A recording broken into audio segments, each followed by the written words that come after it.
Commission, and I appreciate the opportunity to speak with you today about our LIR and our exceptional items. I'm pleased to have with me. You talk a little louder so Okay, members are saying sorry. they can't hear Let you. me Thank see you. if, is that better? Yes, ma'am. Okay. I am pleased to have with me our Chief Financial Officer, Trey Wood. We have several members of our team who are here to act as resources to answer any additional questions. The base budget represents a significant investment in HHSC services and operations, and I'm appreciative of this initial funding. This includes additional resources to assist with eligibility determination timeliness, modernizations of Medicaid systems, investment in women's mobile health units, additional youth crisis mobile outreach teams, a number of provider rate increases, including another investment in community attendance, and more. Our remaining requests are limited in scope and targeted to carry out the mission that you've given us to serve Texas. If you'll move on to slide 3. HSC provides essential services and supports to more than 7.5 million people every month. We administer a variety of programs focusing on the needs of mothers, children, and families in Texas. This includes Medicaid, CHIP, women's health, behavioral health, just to name a few. We provide long-term services and supports for seniors and people with disabilities. We operate state psychiatric hospitals and state-supported living centers. We also regulate healthcare providers, professions, and facilities to protect the health and safety of Texans. I want to reiterate how grateful we are for Governor Abbott and the legislature for the continued support of our agency in serving the needs of Texans. We could not achieve our mission without this support, and I'd be remiss if I didn't also mention my gratitude for the investment that you all did last session and our staff. I'll now turn it over to Trey, who will review our overall funding and remaining exceptional items. Thank you, Chair and Committee. So I'm going to begin on slide 5 of your presentation, which provides a high-level funding overview of the agency. As you can see in the breakdown here, 59% of our funding goes directly for client services. This is going to include those programs such as Medicaid, CHIP, TANF, women's health, ECI, substance abuse, and mental health, just to name a few. In addition, at our next highest group, we have at 18.6% Medicaid supplemental payments. We also have SNAP benefits at 16%. I will call out those two groups in particular, although both of those are also client service payments and buckets. The reason we break those out is those are off budget and they do not flow through the General Appropriations Act. But if you look at the funding that the agency is responsible for managing, 94% of it goes directly for client services. The next largest bucket we have is administration at 4.2%. And then finally, we have facility-based services, which is going to be those things such as our state hospitals and our SSLCs at 2.1%. Moving on to slide 6. Although the facilities make up only 2.1% of our total budget, more than 50% of the agency's FTEs work in a facility. Our next largest group is our access and eligibility area at just over 10,000 FTEs. Our regulatory area at just over 2,500. Our other program support, those are going to, again, be those programmatic staff that work directly in our behavioral health, our Medicaid, our community supports areas at just over 2,500. And then finally, our system and agency supports, which is going to include those things such as lawyers, financial folks, procurement, information technology staff, just over 3,000. Moving on to slide 7, key budget drivers for the agency. As has been mentioned several times, we have been coming out of the public health emergency during the course of 24 and 25. And as we move into 26 and 27, we are projecting Medicaid caseloads to increase by 1.4% each year. CHIP caseloads are projected to increase by 34% in 26 and 4.9% in 27. I will say those numbers are in line with our expectations. In part, during the public health emergency, CHIP caseloads got extraordinarily low due to the fact that we had a number of CHIP children that moved into the Medicaid program and stayed there because of the continuous eligibility requirement. So this large increase in 26 that you're seeing is just kind of the continuation of returning to normal in the CHIP program. The final bullet I'll call your attention to on this page is the last one. The cost growth for Texas Medicaid program has averaged a slower rate of increase when compared to nationwide trends historically. Moving on to slide 8, new funding included in Senate Bill 1. I know some of this has been covered already, but there was $2.4 billion for rate increases, including $1.8 billion for an increase to the base wage for community attendant services. Although Senator Colcourse already pointed out, I'll just reiterate, last biennium, y'all did include $2 billion in funding to move the rate from $8.11 up to $10.60, and now an additional 1.8 to move it from $10.60 up to $12 this biennium, or I should say for next biennium. Also included is $534 million to increase the rate for nursing facilities, $521 million to support state-owned facilities, including $275 million to maintain salary adjustments that were done last biennium, $139 million for operational funding for new state hospitals that are projected to come online in 26 and 27, as well as $100 million in deferred maintenance. In addition, $386 million has been included to support the integrity of eligibility determinations, $206 million for critical IT projects, as well as $117 million to support Medicaid and CHIP operations, as well as modernize the Medicaid system. Moving on to slide 9, supplemental appropriations. Although the supplemental bill is not out yet, included in Senate Bill 1, Article 9 is a provision that is outlined at a high level some of the items that will potentially be included in the supplemental bill. This includes full funding for Medicaid in 2025, vehicle replacement, as well as $10 million for a new mental health facility in Brazoria County. Finally, on slide 10, you'll see the updated list of exceptional items that the agency will be pursuing during the course of the legislative process. Also included in your packet are 2 appendices. Appendix A, it includes cost growth for the agency over time for Medicaid and CHIP programs. And then Appendix B includes detailed information on each individual exceptional item. This concludes our formal presentation, and we're happy to answer any questions that the committee may have. Okay. Anybody have any questions of the commissioners or Colcourse or West? Senator Colcourse. Good morning, Commissioner. Commissioner, thank y'all for so much for all that you do. I want to go to your chart on page 5. When we look at that, I want to drill down into SNAP benefits are 100% federally funded, correct? Yes, Senator, that's correct. I know there's a big effort to make America healthy again, and we're going to work to make Texas healthy again. Do we have any abilities to say what foods are bought with SNAP benefits, or? There may be a small amount of discretion. I think largely what's required is dictated by the federal government as they are fully funding the client service portion of that. Just to clarify, the state shares in the administrative cost associated with SNAP, but the direct benefit that's provided to the client is 100% federal. Yeah, 100%. It'll be interesting, Madam Chair, to see what comes out of Washington, D.C. in the days and months ahead on that movement. Off-budget supplemental payments, 18.6.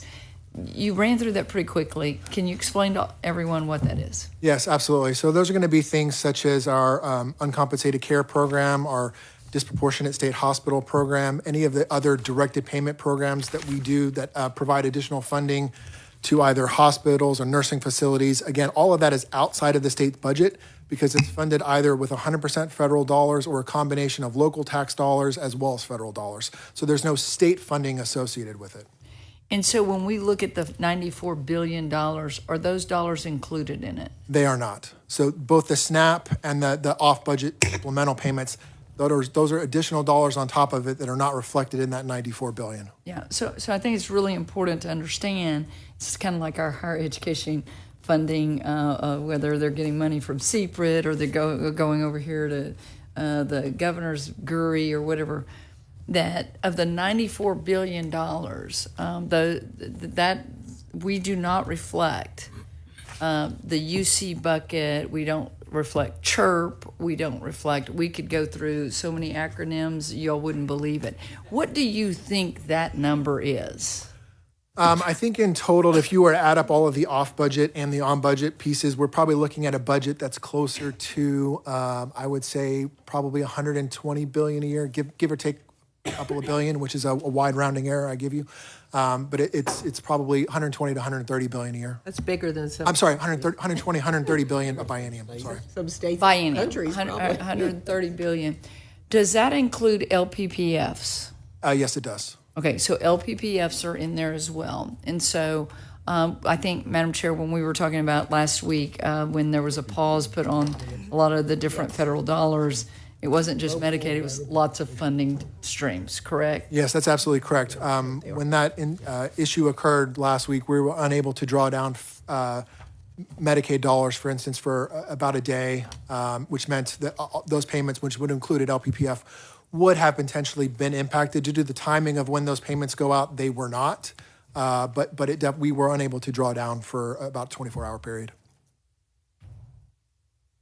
Skipping around just for a second, when we look at the different areas that we're funding, and how when we look at the additional dollars for mental health right now, we are adding beds, and that's going to add cost. I ask the range of what each mental health bed is costing us. Do y'all have that range from whether it's a contracted bed in Palestine or the Dunn Hospital in Houston, or what it cost us to fund the Rusk State Hospital, which is all forensic beds? I really think we need the civil breakdown, then we need the non-MSU, then we need the MSU. Yeah, and we can certainly provide that. I mean, I think at a high level, we're operating somewhere between, like Medicaid, for instance, pays for the normal psychiatric beds around $530 per client per day. And then I think at our high end, we're paying somewhere, I think, around $850, maybe $900 for some of those purchased psychiatric bed day rates. So it is a range, and depending on the contract and the timing and the appropriations that were made available at that moment in time, there's going to be ones that are on different, somewhere in the middle of that. So when we look at Medicaid, it's run by MCOs, right? I mean, for the most part, we have very few fee-for-service. What is their obligation to pay for mental health? They're obligated to provide the services as required by the particular patient's health plan. What the rates they set are not dictated by the agency. We can't tell them how much to pay. They set their rates that they pay their providers. In a lot of cases, they're tracking off of our fee-for-service schedule, or based on if they, in order to maintain their provider network, they may be doing adjustments. And what will happen is over time, if their costs are going up, we'll either adjust to account for that, and or when the legislature does rate increases, as we've talked about, there's a couple included in this budget, and there was a number that were included from last biennium, we will also reflect those budget adjustments in their rates. And then the legislature has expressly included every time that it is their intent that those rates increases get passed on to the providers from the MCOs. So we hear in our hospitals a lot about Medicare Advantage. We have nothing to do with that, for the record, but they are saying that there is less money that they're receiving. Medicare Advantage has squeezed this. If anyone's listening, I'm going to give a commercial. Don't take the free gym membership and think that you're going to I want you to go to the gyms, but they're offering all these incentives to our elderly, and they're taking them, and then Medicare Advantage pays less to our hospitals, and our hospitals are coming back and saying we need more money from Medicaid because our Medicare payments are so low. Are y'all hearing that from providers? Specific to Medicare Advantage? We are hearing that, yeah. I mean, I don't think that we are, but again, since we have nothing to do with the Medicare program, I just don't know a lot of that feedback would come to us because the same answer that I'm giving you is what we would give to those, hospitals, is that we don't have any part of that. That's entirely done by the federal government. Right. I'm getting that feedback a lot on Medicare Advantage throughout, which is a good segue to rural hospitals. Over the last few biennia, Senator Perry and I have moved the ball on that fairly well. But again, they're getting hit because of payer mix. So we put $50 million into a grant program. It's probably my mistake on how the rider ended up being written and certainly implemented. It seems as though those dollars were more toward a transition to the REH model. You could tap it if you were doing that, maybe critical access. Have we even pushed out all 50 million that was there for? Yeah, Senator. So we've done a number of things. So we did make available some funding for those rural hospitals that wanted to look at that REH designation and transition to that, and we provided funding to assist with that. There's since been some clarification at the federal level about that designation, that if you are in that, you cannot also take Medicaid. I think the feds realized that they made a mistake, and they're working to clean that up at a statutory basis, because that was not their intent, but that's not what the updated guidance they gave us says. So we provided some funding for that. We also pushed out some hardship funding for that grant program already, using the $25 million from the first part of the biennium. So we gave, I can't remember the exact numbers, but we gave the hospitals a grant award for the first year, and then we reduced it down to half of that for the second year. We wanted to make it clear that this isn't a permanent, ongoing thing to help them plan and transition. We have 3 new RFAs that are going to be going out over the course of this month. One is to focus on debt reduction for those rural hospitals. Another one is to focus on, increasing OBGYN services. So we're trying to hit all facets of that rider and some of the intent there, and push the money out to support Well, you that. just hit on what I wanted to bring, which, Madam Chair, you had mentioned, our commitment to women's health. There's a lot of talk about OBGYNs in our state leaving or not. Rural healthcare and the commitment to deliver healthy babies in rural Texas. We certainly know that in neonatal, we have 4 different categories, and you get a very low birth rate baby to the proper facility, and we have agreements now throughout the state of Texas. We've made a lot of advances on that. But my question on that is, what, when you say that, is there a way to incentivize more potential GME to, I think all of our GME slots on OBGYN, and we'll talk about this with Higher Education Coordinating Board, but incentivizing doctors to be in the rural areas delivering babies, or in general. So are y'all getting that feedback? That might be a Tori Grady question as she deals with the hospitals. Yes, I will say on that front in particular, one of the things that we have done over the course of this last biennium is we were able to get finally federal approval on a private GME program for private hospitals. I know that's not exact, that will impact some rural hospitals. We already had a public one, but this now creates a private one that we were finally able to get approval on, I think after about 4 years of working with the federal government on, which added additional GME slots across the state. And push out even more money to our hospitals to, again, kind of incentivize the training of physicians, and making sure that there's adequate providers in the network for the future. Healthy Texas Women, it's been talked about on the dais. Where are we on it? And 12-month continuous. Yeah, absolutely. So Medicaid. we have successfully rolled out HB 12 from last session, implemented that. I think what we're seeing at this point is about 130,000 a month client increase as a result of HB 12, and the fact that we've extended that postpartum coverage for women. So it's definitely having that intended impact that I believe the legislature wanted it to have, in terms of women getting additional services and additional treatment postpartum. And Healthy Texas Women Plus. So that has been stalled out at the federal level. We've received, quite a bit of pushback on that. I don't have the latest update on that, because it's been literally months since they've engaged us on that. Our focus in the meantime has been on working on getting just the HTW waiver approved. We had been told literally at the last minute that we were going to be given a 6-month extension on the HTW program by the outgoing administration. We're hopeful to work with the new administration. That was in December, yeah. Yes, that is correct. Yeah, in December, so they gave us 6 months. Each waiver is 5 years, so you've got roughly, I guess, Through to the end of June. the session to get this done, and I hope that we can work with y'all again. Really good tools. So, thank you, Madam Chair. Thank you.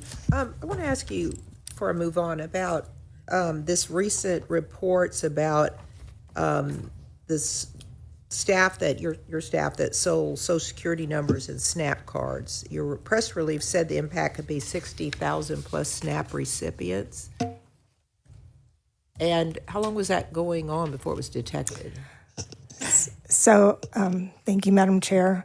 The privacy breach, as you know, was something that was a new novel threat pattern that our own employees were doing. And one thing I want to make clear, oftentimes when you hear about someone breaching privacy, it's coming from the outside. In this case, sadly, it was actually from our own employees. And it was someone in the fraud division. One of the, yes. So I have here on my notes, and I just leaned back and asked my staff, was that correct? Was it a typo?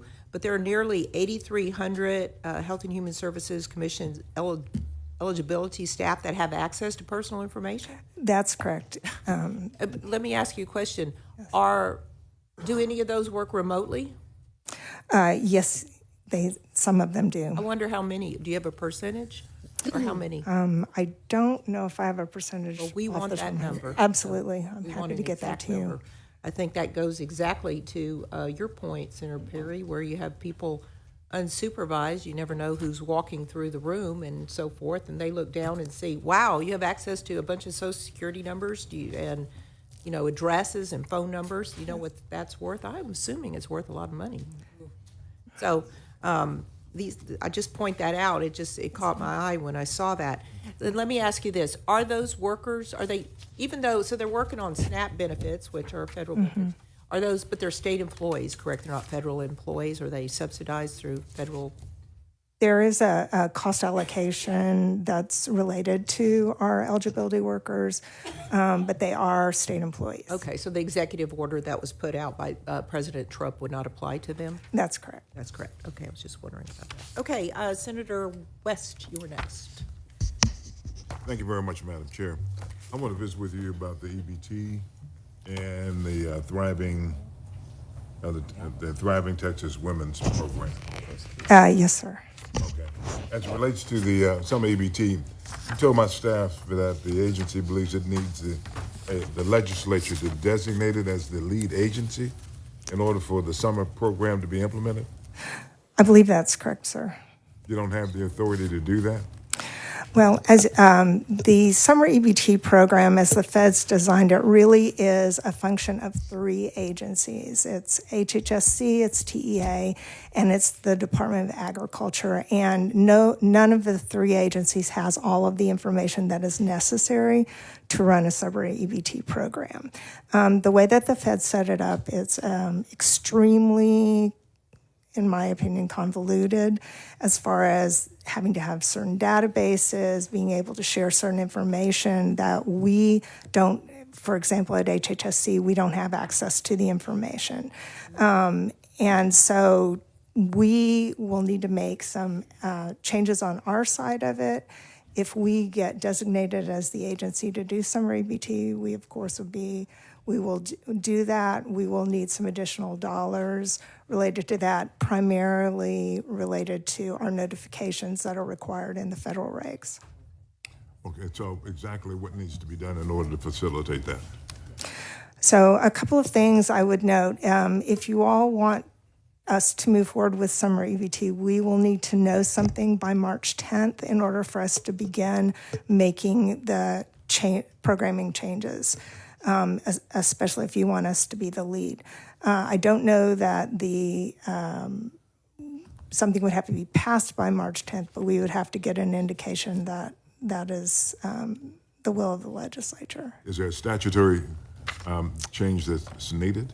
I don't believe so, but I will check and see. I think we need that appropriations authority, and I believe we might need direction in a rider, but I would have to check on that. Sorry. Because I know, like last year, there was like 340,000 kids in my district alone. And not saying Yes. other districts that were eligible for the program.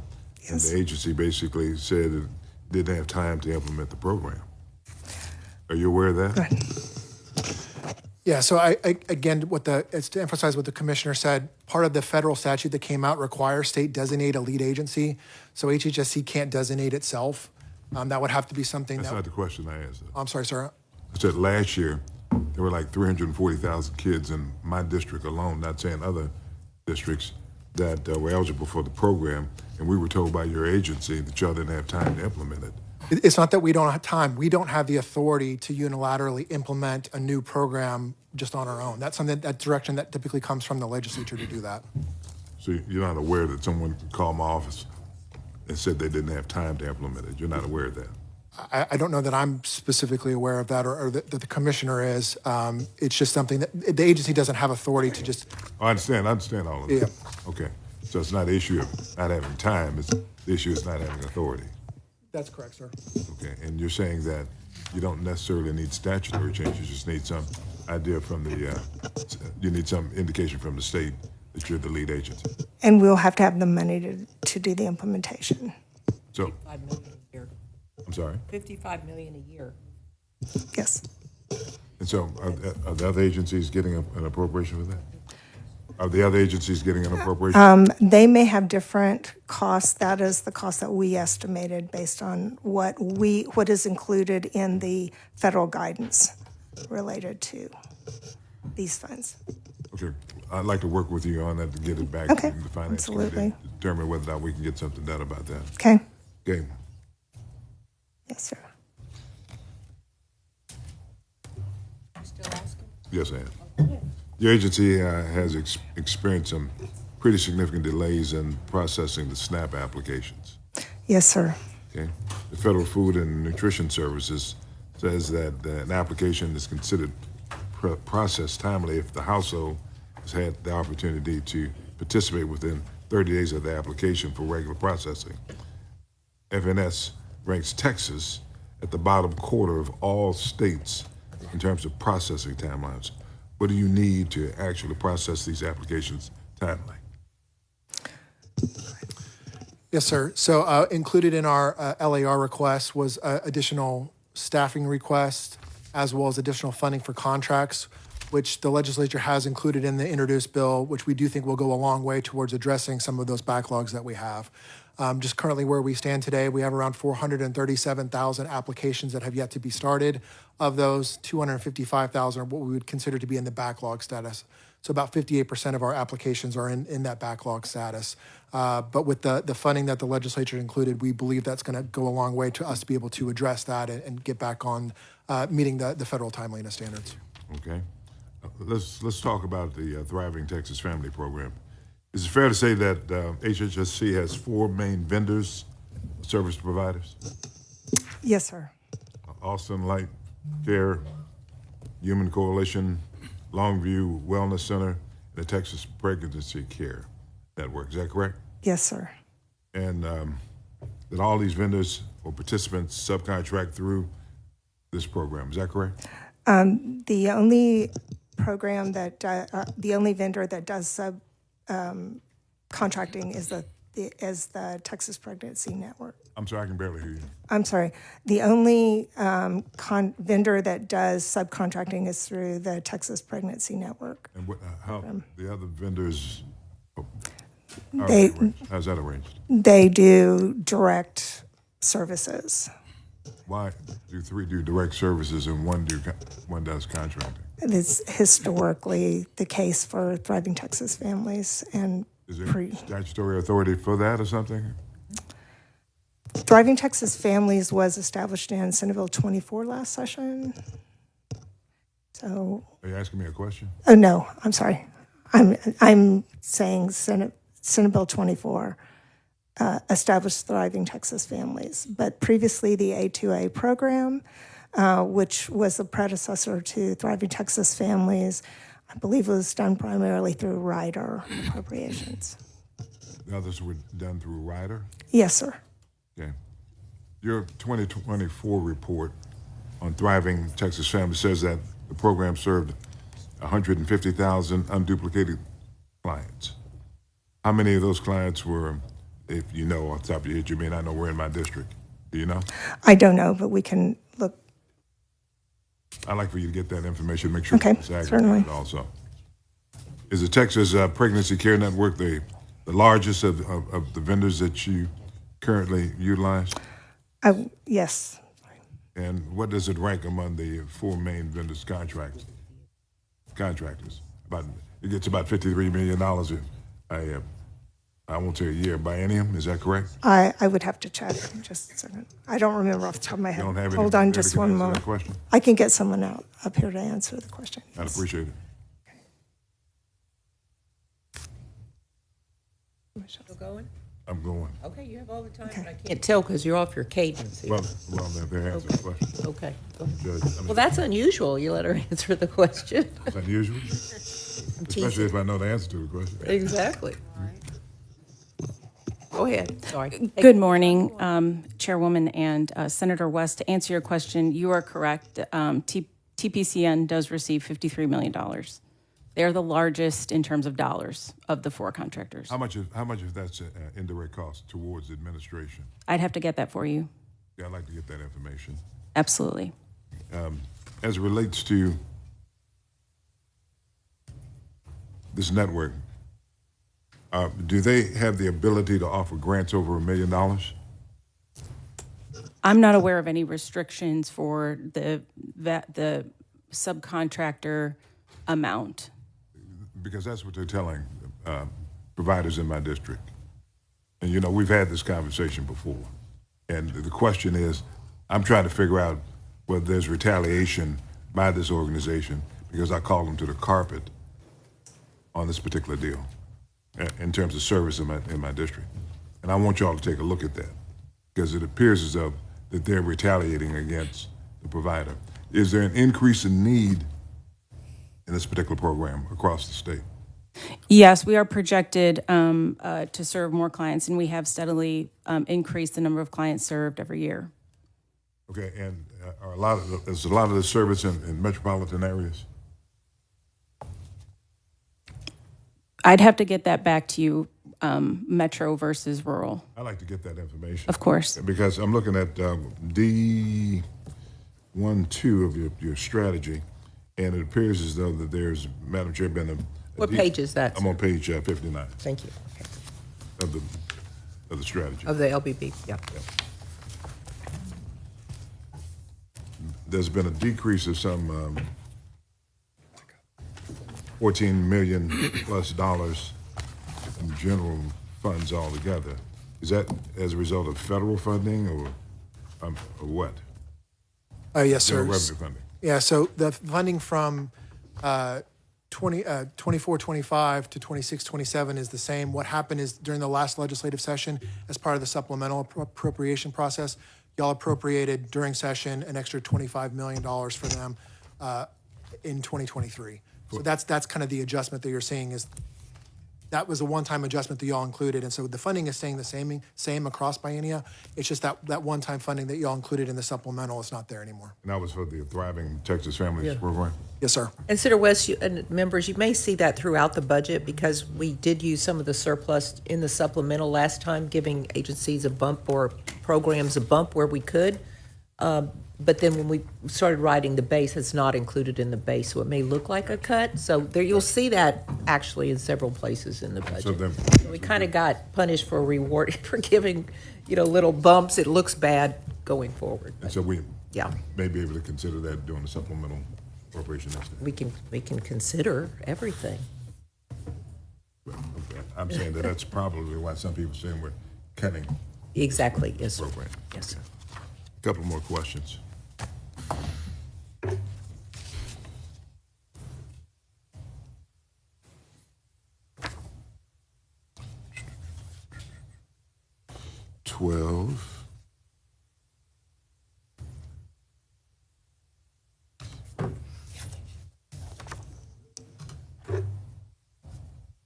Let me ask you this. How do you measure the performance of the contract with regards to TTF clients that become enrolled in the Medicaid or Nurse Family Petitioners Partnership?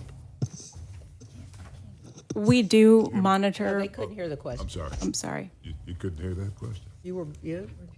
Senator Colcourse would like to hear the question. Yeah. How do you measure the performance of the contract with regards to TTF clients that become enrolled in the Medicaid or Nurse Family Practitioners Partnership? We currently monitor the number of referrals. We are working in the new request for applications to look at those outcome measures more deeply and try better to track that the client actually took up the program as opposed to just referred to. Okay. There was a total of $74 million plus that was awarded for providing thriving Texas family services in fiscal year 24. Can you break that money down and show where it flowed to by county? I could get that to you. Okay. Yes, sir. I'd appreciate that. Let's talk about Medicaid and CHIPS applications backlogs. During the Medicaid unwinding, you were able to reduce staffing vacancies, I think, by 21% in March of 22 to 3% in March of 24. The LAR, you're requesting over 1,700 additional FTEs at nearly $400 million to address backlogs and delays. What are you doing differently this time to address the ongoing issue? We're doing taking multiple steps and actions to reduce the backlog. One is having a separate team, 500 of those 8,000 employees, dedicated to just working SNAP application backlogs. We've also instituted regional targets for our regional staff to get performance up, and that has worked very, very well. We continue to train staff to do some of our specialty applications, like MEPD, for example. So we have a lot of what you spoke to was staffing very quickly and staffing up. And then it's a matter of getting those staff trained and tenured so they can be as productive and work through applications as fast as possible. How long does that normally take? Application processing? And getting them trained up? We look at our tenure as sort of 1 year of training. It could be longer depending on whether or not you are working just SNAP, which we would call our more simple, it's not simple, but the simplest application, to then working Medicaid, standard Medicaid applications, and then up to sophistication working our MEPD applications. That could take up to 1.5 years, 2 years to be proficient. And going back to Senator Perry's question, are these employees working remotely or what? About 40% of our access and eligibility staff do have some remote work. Is it hybrid or what? Yes. Okay. So a certain number of days per week. And you are only allowed to telework if you make it past your first year. So under 1 year, you have to be physically in the office. And what percent of those workers are working remotely? 40% of our total staff. 40% of the total staff. Wow, It's a lot. that's a lot. The Yeah. results aren't great. Let me go to North Texas. The new North Texas State Hospital in Dallas, is the construction on time, and what are we doing to make certain that the anticipated date is in fact the date that it actually opens? That's a different part of my binder, but I'm getting there, sir. Okay, take your time. Texas Behavioral Health Center in Dallas that construction is on time. It's on time? Yes, sir. Estimated completed construction for the adult unit is July 2025, and then there is a separate pediatric unit that will take until April 2026, but the construction is on time, on target. What's the total number of beds and what total number of children's beds for the and forensic beds? We will have, in that center in particular, 292 beds. We plan to have 125 of those civil, 75 forensic, and then, of course, we have that pediatric unit, which will be 92 beds for the children. 92, okay. Tarrant County is looking at the possibility of a new mental health facility in that county. Have they contacted your agency about that? I am not aware of them contacting us yet, no. Okay. I know that they're going to be contacting, and I look forward to visiting with them about it. They've contacted me about a request to ask for a hospital in Tarrant County also. Yes, sir. Okay. In terms of your hub numbers, now I know that the governor put out a executive order, as well as the president, on DEI. Do you consider hub participation a part of DEI? I know HUB is state law, and I will fully implement all state law and executive orders. We are still working through all of the implications of the executive order. No, the question is, in terms of, I know the executive order just came out. Yes, sir. I'll be asking other agencies the same Yes. thing.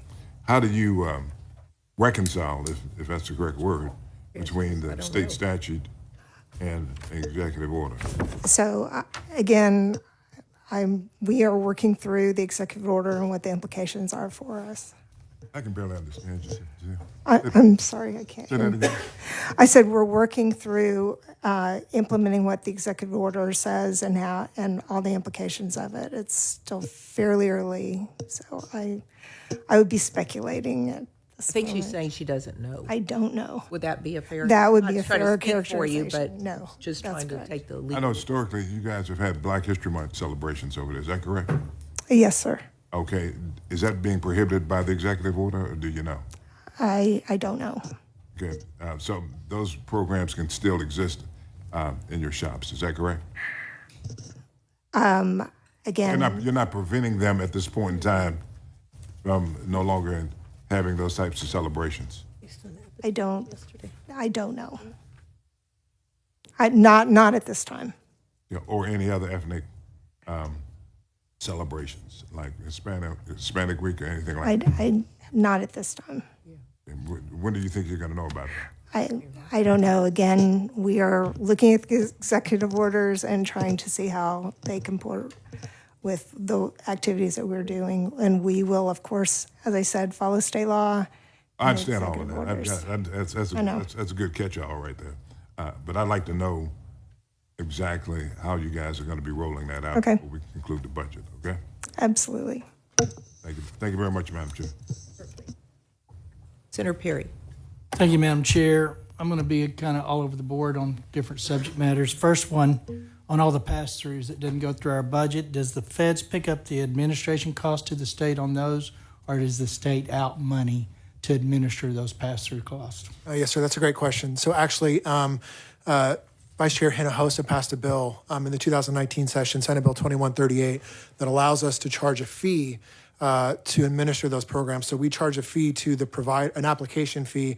So the providers that are benefiting from that are picking up the share of that. So the state's not paying for it, the federal government is paying it, and then the providers are paying for it. So the state's not out money to administer? Yes, sir, that's correct. Perfect. Secondly, on page 8 of the agency printout regarding the attendant care wage, first of all, Friends.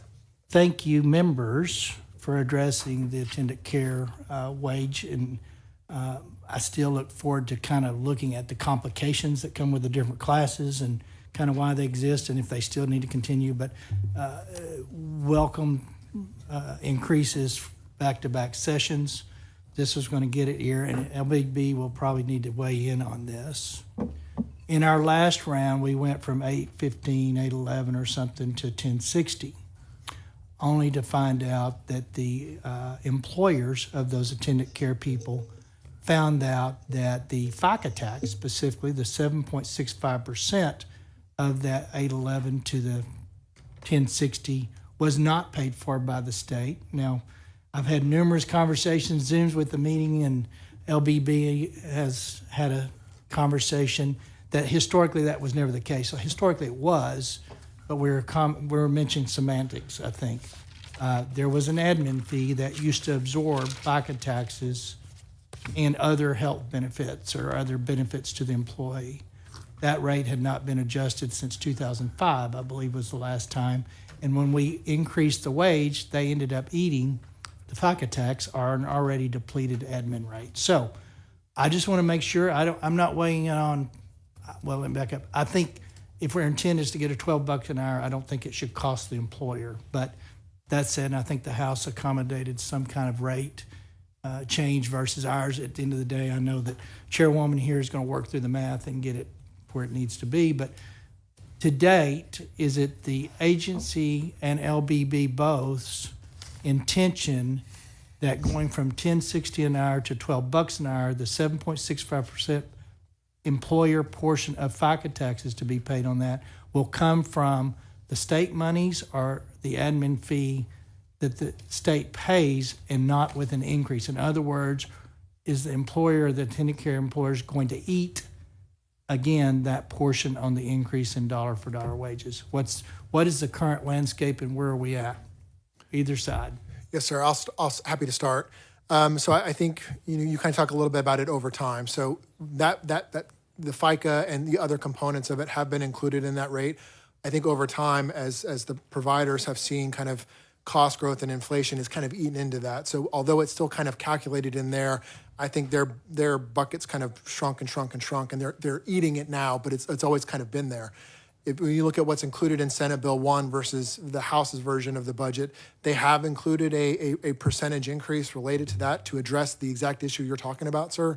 And so I think that'll be one of the things as we go through the appropriations process that the two chambers will have to work to reconcile and decide kind of their approach and how they want to handle both the community rate intended increase as well as other things such as the rate enhancement program, as well as the benefit percentage. But that gets exactly to the question you're speaking to. So basically today, we don't have a definitive answer, but we're aware of the issue. It's 11 cents additional cost to that admin fee that has not been able to absorb previous and currently will not be. It's about 11 cents per hour that we increased their exposure to by $1.40 increase in the wage base. I think they're struggling to absorb it. I mean, it is factored into the dollars that are put in. It's just that the percentage, I think, is not going as far as it used to in terms of covering all of the costs that they needed to cover. But we didn't increase their rate. We have not increased the admin rate to the employers. That is correct, sir. Yes. So it's, even though we say the dollar is, it's not been included. I just want to make sure we're on the same page. So that when we get this $1.40 increase, that these employers are saying, I just lost, 11 cents an hour times the number of hours times the number of people that we just paid. So. Yeah, and again, because I like how you said it, sir. This is going to the wage benefit piece and not necessarily the admin component of it, which I think is that's what good. I don't need you to weigh in unless you have something to add to that. Okay.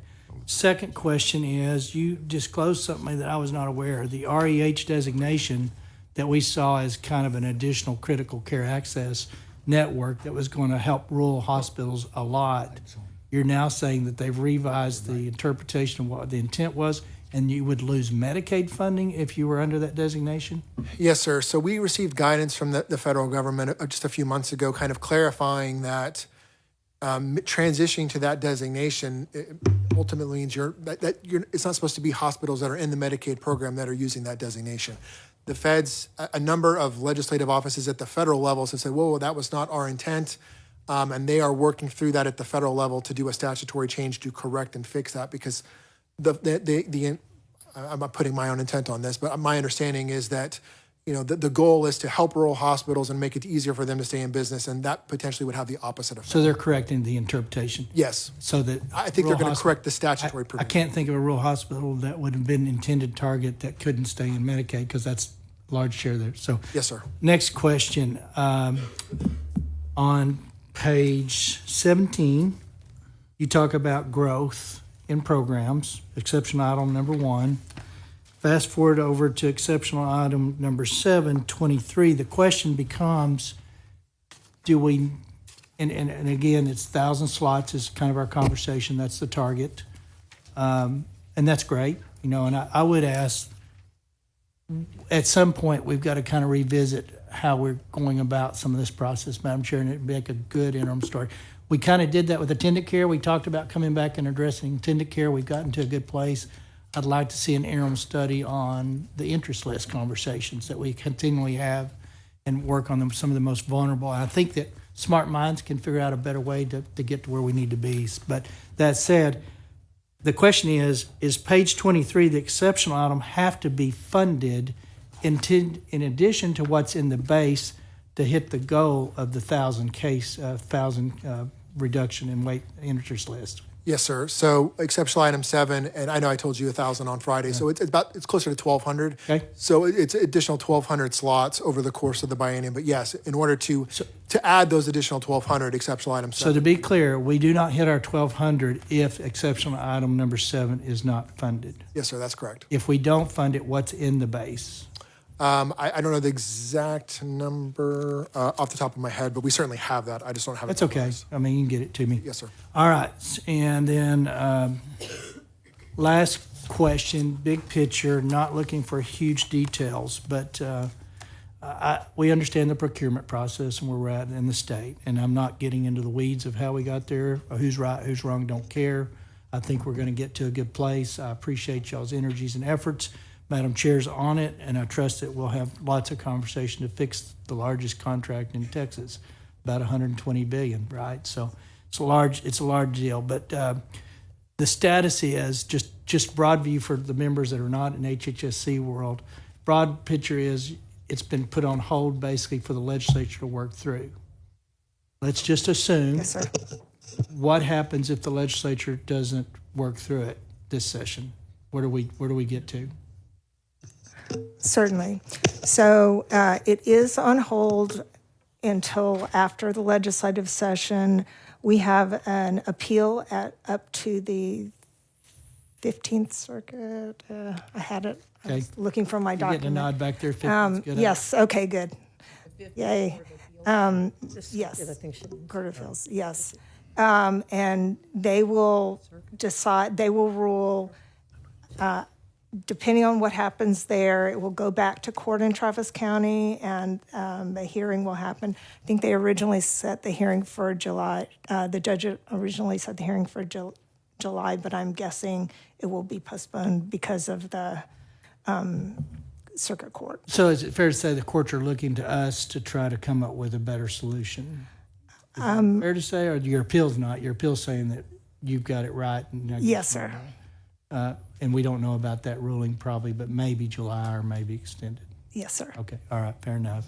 On that, I do, from my vantage point and what I thought we were doing, and kind of created some of this consternation, but do you know what the percentage of contracts let but then ultimately canceled because the providers couldn't fulfill their contract? Do you have any idea what that's been? In the Medicaid program or more broadly? Medicaid program. I don't know. Let me check. I'll get something to you on that. I think that's an important factor. There may have been one a while back, but I don't remember any time. Well, and back to my deal is Texas is big. Lots of people can do a lot of good things, but when you put it on the size of scale that Texas demands, you've got to be financially sound to be able to deliver. And I think it was SB 2044. That's its target was more on the financial aspect of it. That in going through some of the applications, it looked like that was self-certification. And the financial end, the clinical data supported it, but when you match that to a scale and the requirements of financial wherewithal to be able to deliver those contracts, it wasn't there. So as you go through this revamp and conversations, you need to incorporate more of a financial analysis into the process, because I may really be good for the 10 people I serve, and if I'm signing up for a contract for $10 million, I may not have the resources to deliver. May have been good on my clinical, on my footprint, but when I extend it. So that's just my personal commentary there. And last question. We quit talking about it, and partly because there's multiple deadlines and extensions, and I'm not sure where we're at. As a reminder, 11/15, where we at with what's set to expire and what's coming up in the before next session. I think there's one expiration that's out there. Maybe I'm wrong. So are you talking about for the current contracts? Yes. Oh, yes. So most of our contracts actually are expired because they go back to 2012, 2011. We have not procurement. Oh, I'm sorry. 11/15. Oh, We got an sorry. extension on a couple of places. We're open on one. I mean, what is the status on 11/15? Does it impact us in the next budget biennium? The main one that could potentially impact the next budget, next biennium, is going to be the one in Healthy Texas Women, because we did get initial indications from the feds that they weren't going to extend that, but then in December they gave us a 6-month continuance on that to work with them, which again, now that the new administration we'll be working with the new administration on that. As far as our main overarching 11/15 waiver that's for Medicaid, that one goes all the way through 2030, so we have a ways out on that one. I couldn't remember. Thank you, sir, for that. All right, Senator Zaffarini. Thank you, Madam Chair. To begin with, on page 29 of the LBB document, There is the reference to the foster care litigation that was filed originally in 2011. You've had some questions about that. But my question is, this has been going on for 14 years. By what year do you project that it will finally be resolved? And what will be the final cost to the state? That is a great question. I will say, as you know, the Fifth Circuit, a sub number of judges of the Fifth Circuit removed the sitting judge in that. And we believe that we are substantially compliant with the court's orders. But there was a request to go back to the Fifth Circuit to ask all of the members of the Fifth Circuit to weigh in on that group of judges, and we have not heard back from that. So just to be clear, the fact that the judge was removed does not remove us out of the lawsuit. It merely moves it to a different court. But we have been very diligent in trying to become compliant with the judge's orders, and we feel like we're substantially compliant. Thank you. The document references what the 88th legislature did. What specific funding request did you make relative to this lawsuit that you would not have made otherwise? For this session, I don't think we have anything. So we don't have anything specific to the lawsuit. We do have, as part of our exceptional items, exceptional item number 6, which is to protect vulnerable adults and children from abuse, neglect, and exploitation. So there's a number of components in there to help address some of the backlogs in our regulatory area that would get to the same kind of issues that they're seeing in the lawsuit, but then also help better look at complaints and issues in our provider community related to protecting adults and children. But I will mention that on the abuse and neglect side, we are compliant for children in the foster care system. There is no backlog there. Thank you so much. And thank you, Madam Chair. On page 8 of the document for the agency, it indicates the base bill has an increased pay for the personal attendant cares to $12 an hour. Yes. That's great that we have that in the base bill. Was that $12 your recommendation, or would you recommend a higher pay for personal care attendants? So we did not include a specific recommendation as to the rate. We highlighted in our LAR a number of specific areas that might benefit for a rate increase, but we did not call it a specific dollar amount. In large part, just because the as we've talked a little bit about, when you raise it from $8.11 up to $10.60 or $10.60 up to $12, I mean it's multiple billions of dollars to do that. So we don't call it a specific amount because obviously the legislature has some very specific constraints it's operating within to stay within the constitutional spending limit and the available GR. Well, if we asked you for a recommendation, what would that be? We'd have to go look at data to see kind of what would be needed. I think part of the challenge is when the rate that we pay gets kind of out of whack with the market, the data doesn't give us a good indicator, because what happens is when they're relatively close, you can kind of see providers are struggling, and you can kind of see maybe like what a good benchmark would be. But when it gets too far between the two, the delta, providers can't fill the jobs, and so therefore we're not getting data that shows, oh, this is what the rate should be because they're paying it. So like there's a gap in the data when the rate that's being paid versus the comparable market rate gets so out of whack. And so I think that we're probably there. But do you know what the entry-level pay is for at a fast food restaurant or a grocery store, or even for a housekeeper? Yeah, I mean, I think it's probably closer to $15 per hour. $15. Wouldn't it be great to pay the personal care attendants $15 an hour? We would, yes, that would be great. That'd be great. On page 14 of the document, given that preventative care can reduce healthcare spending by 38%, how would expanding Medicaid under the Affordable Care Act improve access to preventive care such as cancer screenings and chronic disease management, and help achieve cost savings and better health outcomes? So I think the specific document you're referencing we don't have, so I'm not really sure what it says. I think expanding Medicaid adds a different additional populations that would be covered. So just like the populations that are covered today, they would have access to some of those same screenings. It doesn't provide additional services. It just expands the population group that would be eligible for it. You don't have the document? No, I think it just got posted today. You're referencing the LBB document? This is your presentation document. Oh, I'm sorry. I thought you were referencing the LBB No, presentation. this is your own presentation document. Oh, on slide 14. I'm sorry. Page 14. Yes. On that one in particular, this is kind of just showing you the historical trend for what U.S. healthcare cost growth has been versus the Texas Medicaid program. So this is focusing on cost growth and not caseload. So the Medicaid expansion would address caseload changes, not cost growth changes. Thank you. On page 21 of your document, Thank you. Sorry for the confusion. your exceptional item number 5, Yes, you there? yes. How would expanding the forensic psychiatric bed capacity address the current wait list issues?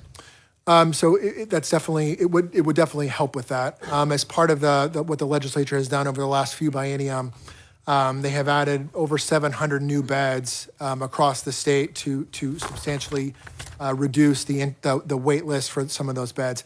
In addition to the 700 that they've added, they've also, basically torn down and rebuilt buildings. So even beyond that 700 is several hundred more that have basically are brand new, replacing existing ones. In addition to that, a lot of the work that was done last session is adding additional sites for purchase psychiatric beds, which again has been something that will be kind of worked through during the course of this legislative session in terms of how those are funded and the rate that's going to be used to fund those. But all of that will work to reduce the wait list for those services and those forensic bed wait lists. Thank you so much. On page 22, you address exceptional item number 6. And if we were to fund your request at that level, how would you improve response times and outcomes for people who have been abused, neglected, or exploited? I think let me bring up our Chief Program, Chief Policy and Regulatory Officer, Jordan Dixon, to talk a little bit about this. Yeah.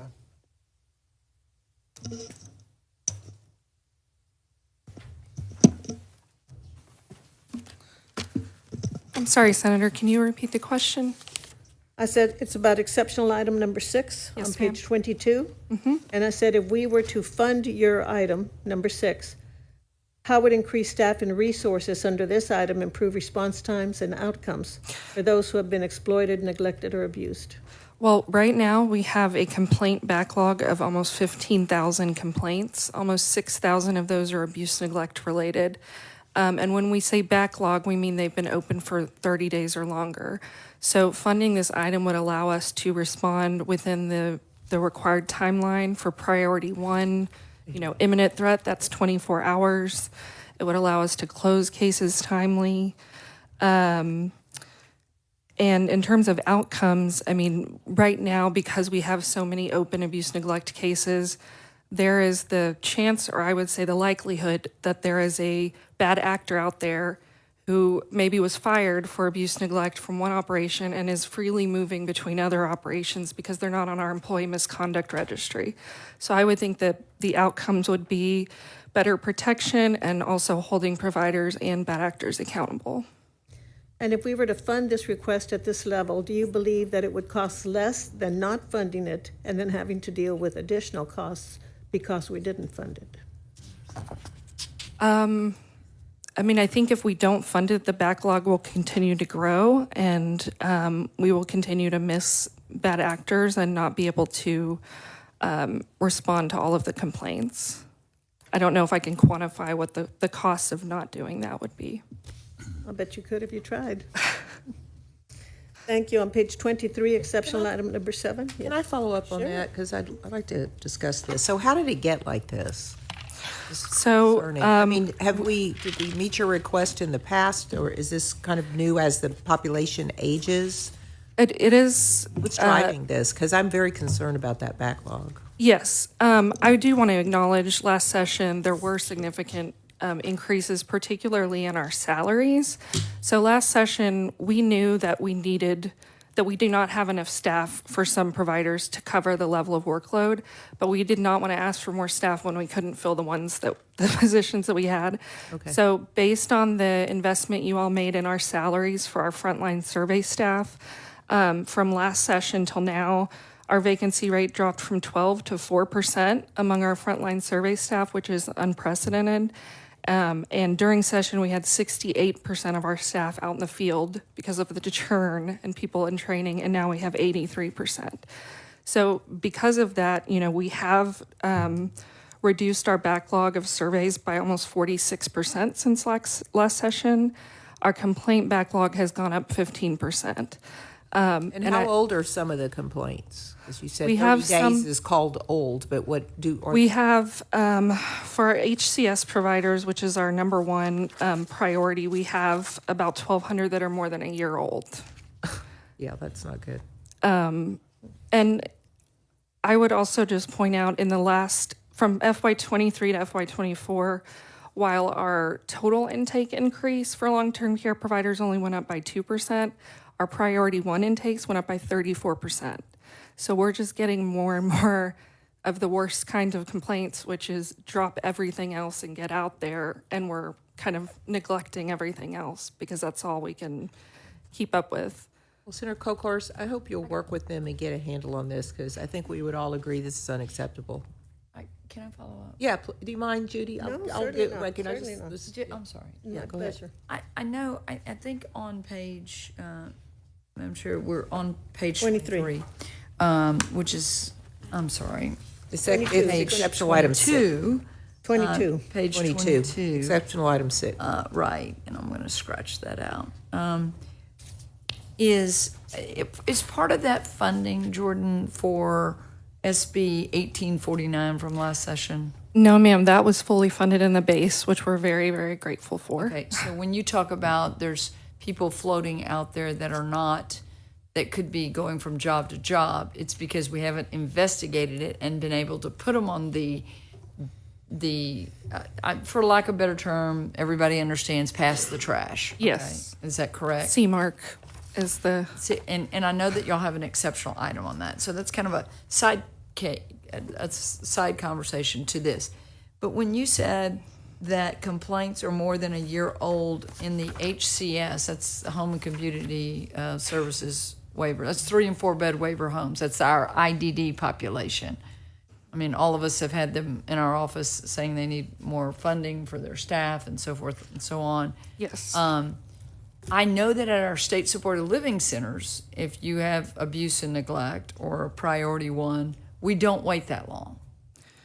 No, ma'am. I mean, and I will say for some of our provider groups, based on the investment you all have made in the past, there was the 31 FTEs that were funded for nursing facilities, for ICFs, for certified home health. We're okay. Like, we got the salary increases. We have all the staff out there. There's just some groups of surveyors, like for HCS, for assisted living, where even if I had every single FTE you all have provided in the field 100% of the time, we just would not have the workforce to meet the demand. Okay, I would really like to see, a breakdown of that, because when you're talking about an IDD population, and so parents, some, if you have an IQ of 75 or less, you can get into a state supported living center. I think that's still there's other factors, and we immediately go to a state supported living center. But you're telling me that on abuse at HCS, at our 3 and 4 bed waiver homes, and these are IDD populations, we're waiting potentially a year to do an investigation? Oftentimes, if it's a priority one, we're trying to at least initiate it and do an that's good interview of and us. ensure that the person is safe. But then it's like the next one comes in, the next one comes in. Okay, so we just need, and I am fussing. We need those breakdowns, because these are the people that are least among us that can speak up for themselves. Okay, and I deal with 2 state supported living centers in Senate District 18. I deal with this a lot. We all have HCS everyone has HCS homes in your district. We cannot be treating one population, if you're in a ICFMR, private or state funded, we're going to immediately go check for you. But if you're over here on a 3 and 4 bed waiver home, we might get to you or not. That's really, that is not protecting those that are most vulnerable. And that's why we have this exceptional item. Yeah. I can give you the breakdown of priority level. I think about 500, we have 3,500 backlogged abuse neglect at HCS. I think about 450 or 500 are priority one. We have worked over the last few months with mandatory overtime to clear any priority one backlogs involving children. and any priority one backlogs involving adults related to sexual abuse. So we're trying to just, do what we can, Okay. but we're just getting more and more intakes. We need to even look at this as potentially in the supplemental budget, Madam Sure. Chair, so that we can jump on this. But Yes, ma'am. I know that this goes all the way back to your predecessor, Victoria Ford, who had your job, and we've been, funding and funding and funding and funding and more staff, and I get that. We gave you money last session to stop the turnover. It doesn't do any good if you have somebody for 6 months, they leave, you're starting all over on training and things, and so I do believe that this is a sense of urgency that, last session, Madam Chair, we did fund this again, as Jordan was saying, we funded what y'all had asked, but now we really need to, attack this. Again, these are people that can't always speak up for themselves. And when this is a priority one, and they don't have cameras in HCS homes. I mean, we have cameras in state-supported living centers. We know exactly what's going on, and there are cases. I mean, you can't stamp out all bad decisions. You can't stamp out evil everywhere. But these are people that are in homes next to you and a resident next to you, and we have to make sure that they are safe. Right. So I look forward to working with the members of this committee and our House partners on this issue. Thank you, Madam Chair. Thank you. Senator Zafrin, you can Thank you. continue. Thanks for allowing us to have that Certainly. discussion during your time. Thank you. On page 23, exceptional item number 7, you're asking for additional waiver slots. How many waiver slots would be created with this level of funding? This would add about approximately 1,200 waiver slots over the course of the biennium. 1,200 over the biennium? Yes. And how many Texans would be left on that waiver interest list? If all 1,200 were available? How many So would be left? currently today, the unduplicated count for interest list, for the interest list is around 174,000. 174,000. And I ask this every year, either when as a member of the Finance Committee or privately, but what plan does the commission have working with the relevant agencies to eventually eliminate the waiting list by program? I mean, it comes down to the level of funding that we have to roll out additional slots. So, I mean, we can roll out additional slots if that's the desire. It will take additional funding in order to do so. There seems to me that you should have a plan, and we did this at one point. The Finance Committee at one point funded 50% of the need, and then had a plan, a timeline to eliminate the waiting list, and then it went by the wayside. But it seems to me that you should try to strive for that, not wait to determine how much level of funding we will provide, but what you believe we should do on what timeline. I think that would be very helpful to us. On page 24 of your document, you're talking about increasing services for people with disabilities. And at that level of funding, how would we improve the community integration and independence for the persons affected? So, for instance, one of the things that we've got in here is increased funding for those that are deaf and hard of hearing. So right now we only serve a portion of the state. So this would not fully cover the state for deaf and hard of hearing, but it would double the current areas of the state that we serve. So it would be quite a significant amount, and we'd be able to serve approximately additional 5,000 people, for instance, in that category.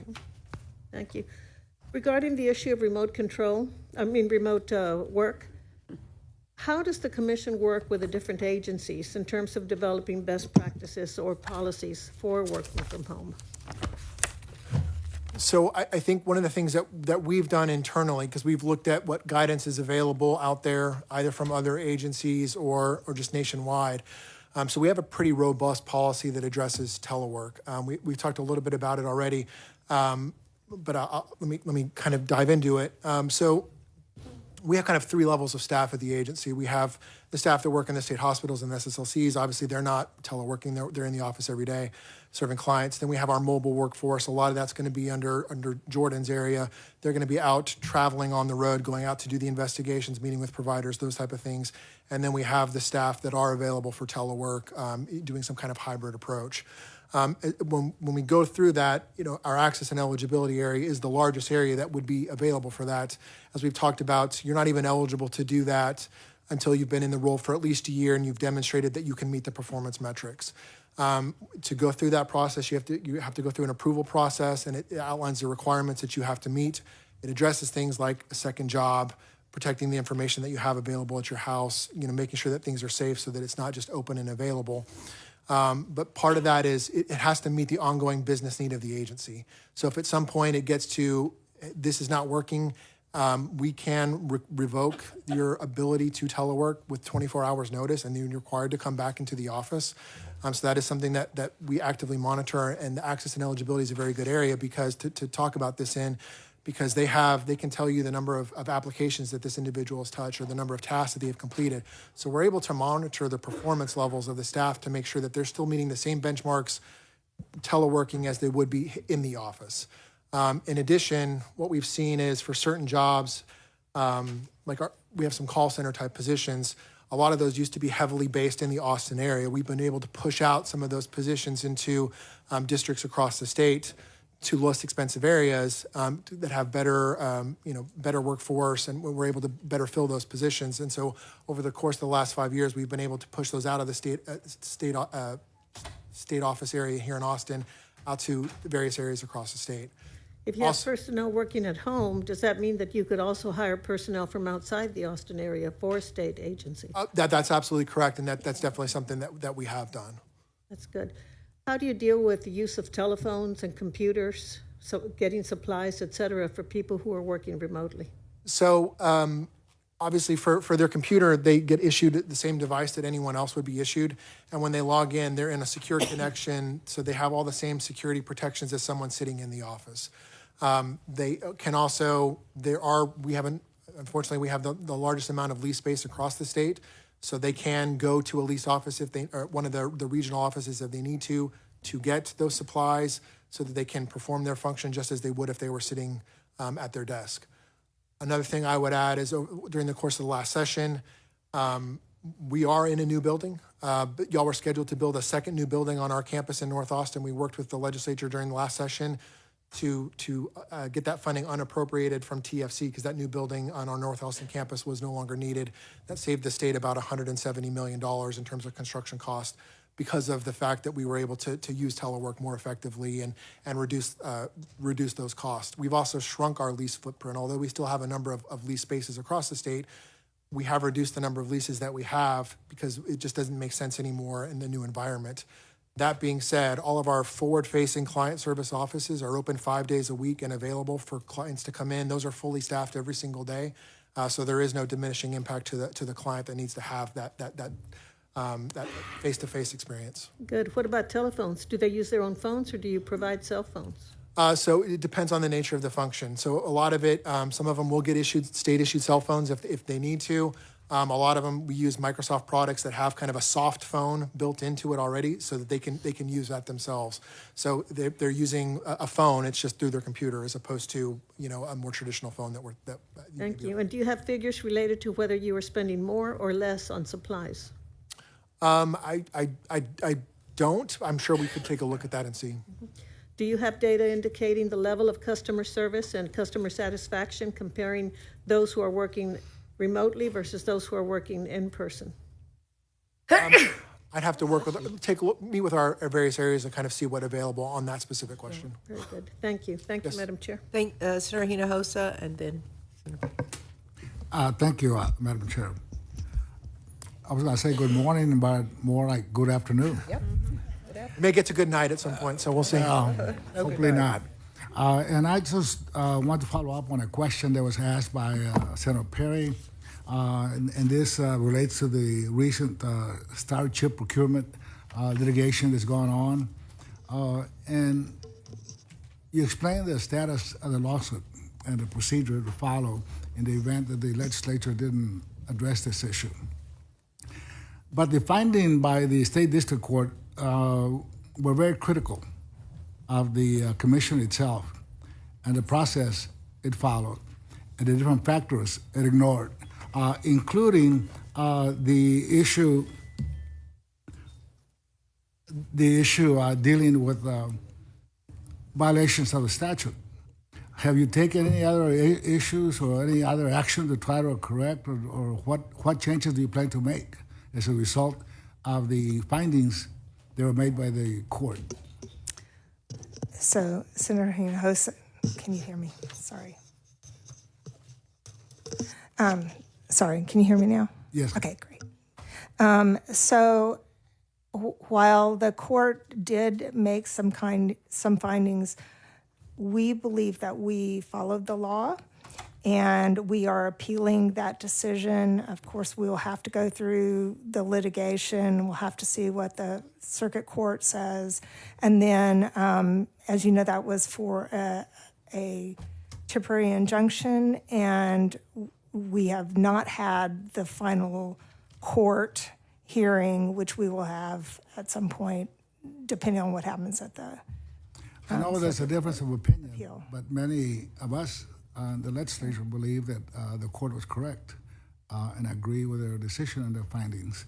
As many of us met with you privately and your staff to try to discuss some of these issues that were of concern, dealing with the present MCO providers we have, like Driscoll Health Care Plan, and that services 180,000 constituents.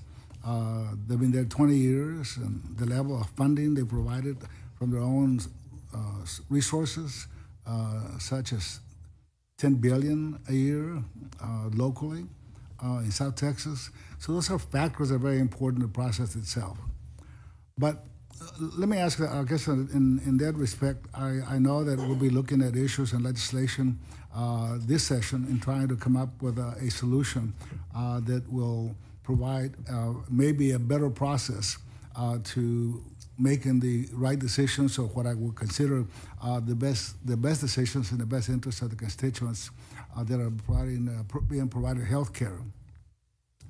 In that respect, you have a limit on the number of MCOs that can apply in any MCO region that can bid for those contracts. Why do you have a cap on that? Certainly. I'm happy to discuss that, although, again, I probably need to be a little bit careful in how I talk about these issues. But when we set the cap in the SDAs, it was designed primarily to ensure that no single 2 or 3 vendors had the entire state. And the reason for that is you do not want to be in a situation where you would be held hostage by a particular MCO because they could walk away. And as you know, there are some federal requirements for freedom of choice and other things. Again, it was just a safeguard for us to ensure that we could protect our clients receiving these services. So what would be, well, I guess you're pretty much stating your position as it relates to file and compete approach. Well, we will, I will tell you, it is my position that we will do the will of the legislature. I feel very strongly, I am very clear that I have never been elected to office, and feel very strongly that we are an instrument of the state, and you all set the rules. Well, I think most of us, or all of us, look forward to working with you and trying to come up with a better process that really identifies those factors that are very much need to be considered in this process to make sure we don't end up having a negative impact on our constituents and people that need and get the service of health care. It's been a big issue, as you well know. It'll continue to be a big issue. Hopefully we'll get it resolved, and instead of having the courts make the decision, we look forward to working with you and trying to come up with a better system, a better way. Absolutely. Thank you. Thank you. Thank you. Senator Paxton. Thank you, Madam Chair. And thank you both for being here today. Really appreciate it. And members, I appreciate your concern around exceptional item number 6 specifically. And I wanted to talk a little bit about that from my perspective in my district. Tragically, in my district, there was an 11-year-old boy who passed away this past November while he was under the care of a licensed residential treatment center, which has since had its license revoked and children placed in other centers. The investigation is ongoing, so I will not speak to the particulars of the case, but I would like to just chime in on this issue as it is something very tangible and concrete in my district. I would like for you to go into a little more depth about what efforts the agency plans to make to prevent such tragedies as this from occurring, and by ridding the system of bad actors through better accountability and transparency. And I wonder if you might just speak a little more concretely to some of those specific things. Absolutely.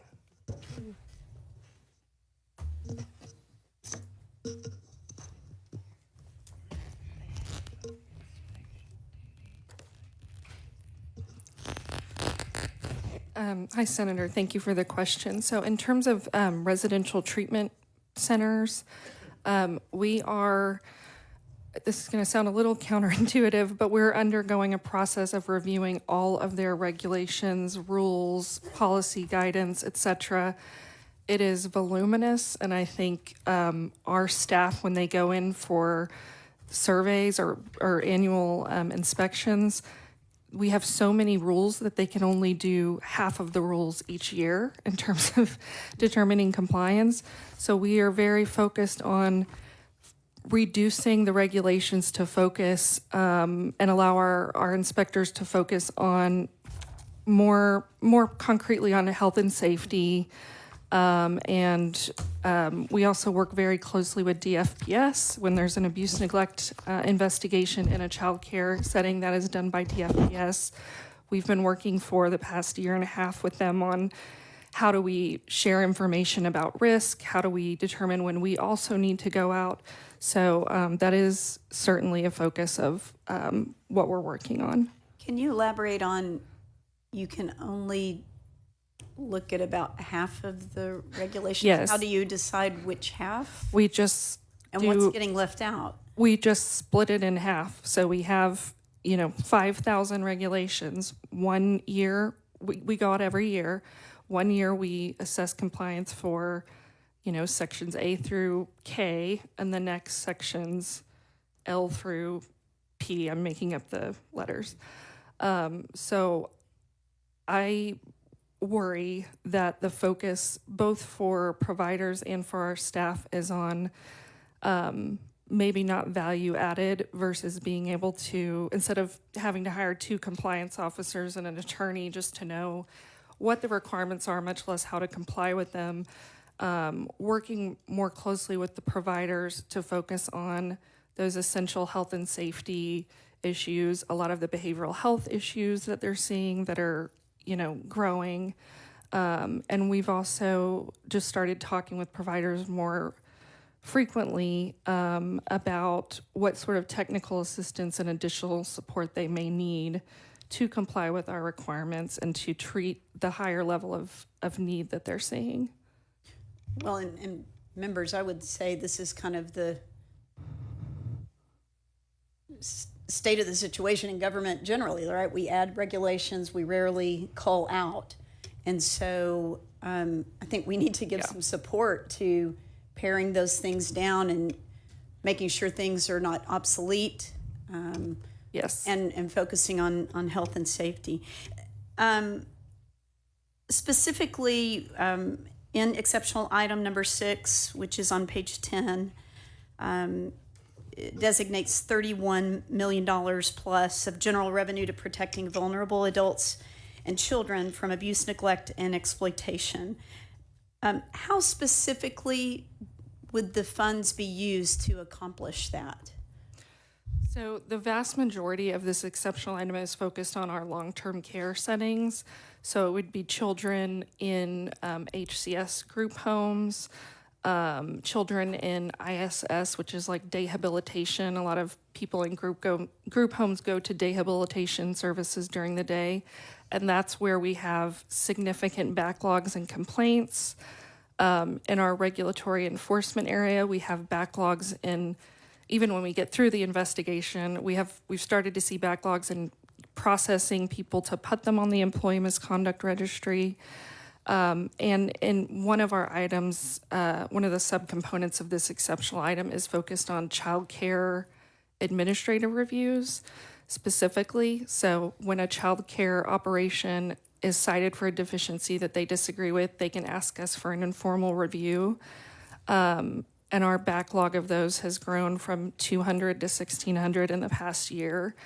And we have created a policy where we won't take like a revocation or probationary action unless all the administrative reviews related to that action are cleared. Just so we know, like if we want to hold a provider accountable and put them on probation or revoke based on things where they've had full due process. So the concern is when those get backlogged, we're not able to take necessary probationary or revocation action as quickly. So, I mean, I think this item will allow the staff to get out there and do the investigations quickly, close them quickly, and then hold people accountable when we find that they have, perpetrated abuse, or if a provider has not protected a child or an adult in their care. And I hope that maybe I misheard this, a statement that someone said earlier, but did I hear you say something along the lines that even if we fully fund what we have here, that still will not put you in a position to address the backlogs in a meaningful way? No, ma'am. If I had every single position that we already have appropriated filled and in the field at all times, we wouldn't have enough staff to manage the workloads for HCS, assisted living, and dehabilitation. If you fully fund this, we would have enough staff in those areas. Okay. I'm really glad for that clarification. It startled me. Yes. Not startled, disturbed me. And this is disturbing. What we're talking about here is really disturbing. And so is it true that these backlogs have increased in spite of increases in staff, though? They have increased in some areas. As I mentioned, we have decreased our survey backlog by 46% since last session. For some of our providers, such as state-supported living centers, and nursing facilities, we have no priority 1 backlogs, no survey backlogs. And even for Chair Colhorst mentioned the 31 FTEs that were invested. That allowed us to complete 25% more surveys for assisted living last year than we did. So there's been an impact. This is just kind of what's left over as the outstanding need. Okay. And are there rules and provisions in place to ensure that those whose licenses have been revoked, so that they're not able to move to new locations and receive a new license? Yes, they are banned for 5 years from having a new license. Okay. Is there anything to note that there's been a problem prior to 5 years when they do go to get a new license? You mean like if it was 6 years ago? Mm-hmm. We've had that discussion. I mean, I think because the law says 5 years, we feel like that's the legislative intent from our perspective is it's a 5-year ban. And if it's longer than 5 years, we can't really hold that against them based on what's in the law. I'm just curious if it still might be, maybe it's not an automatic something that's held against them, but we should proceed with, just noting that is in the record. I don't know. I think that's something we should think about. We would still have the operations linked, so we would still be able to see the history.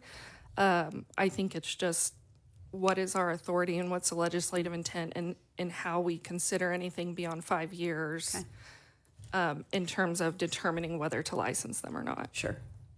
Okay, thank you. Moving to a different topic, autism services. If we could discuss that for just a minute.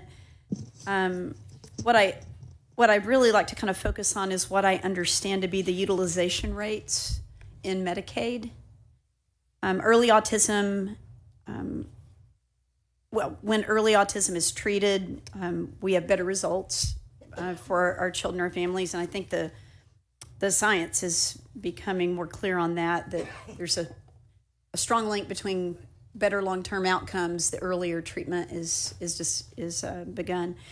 I understand that you included a rate increase request in your original exceptional item list, which was submitted at the end of September as number 24, that was titled a consolidated rate request. And it highlighted the low utilization rates. But I do note also that it's not listed in the revised exceptional item request on page 10 of your presentation.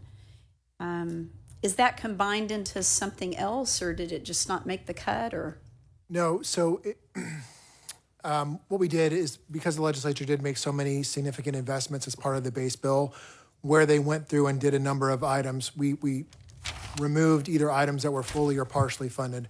So there was a number of rate things that we called out in that. There was about 3 or 4 different categories of rate items that we called out as part of that EI.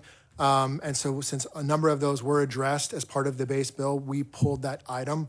Doesn't mean that it can't be done as part of the legislative process.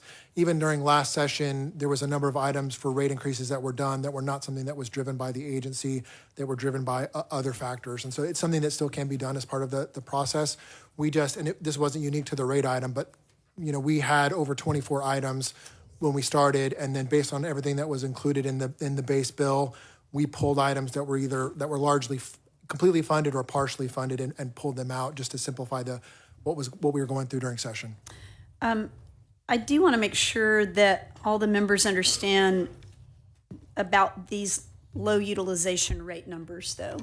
I was sort of shocked when I first saw them. When this benefit was first implemented, the agency estimated approximately 3,600 monthly utilizers in fiscal year 22.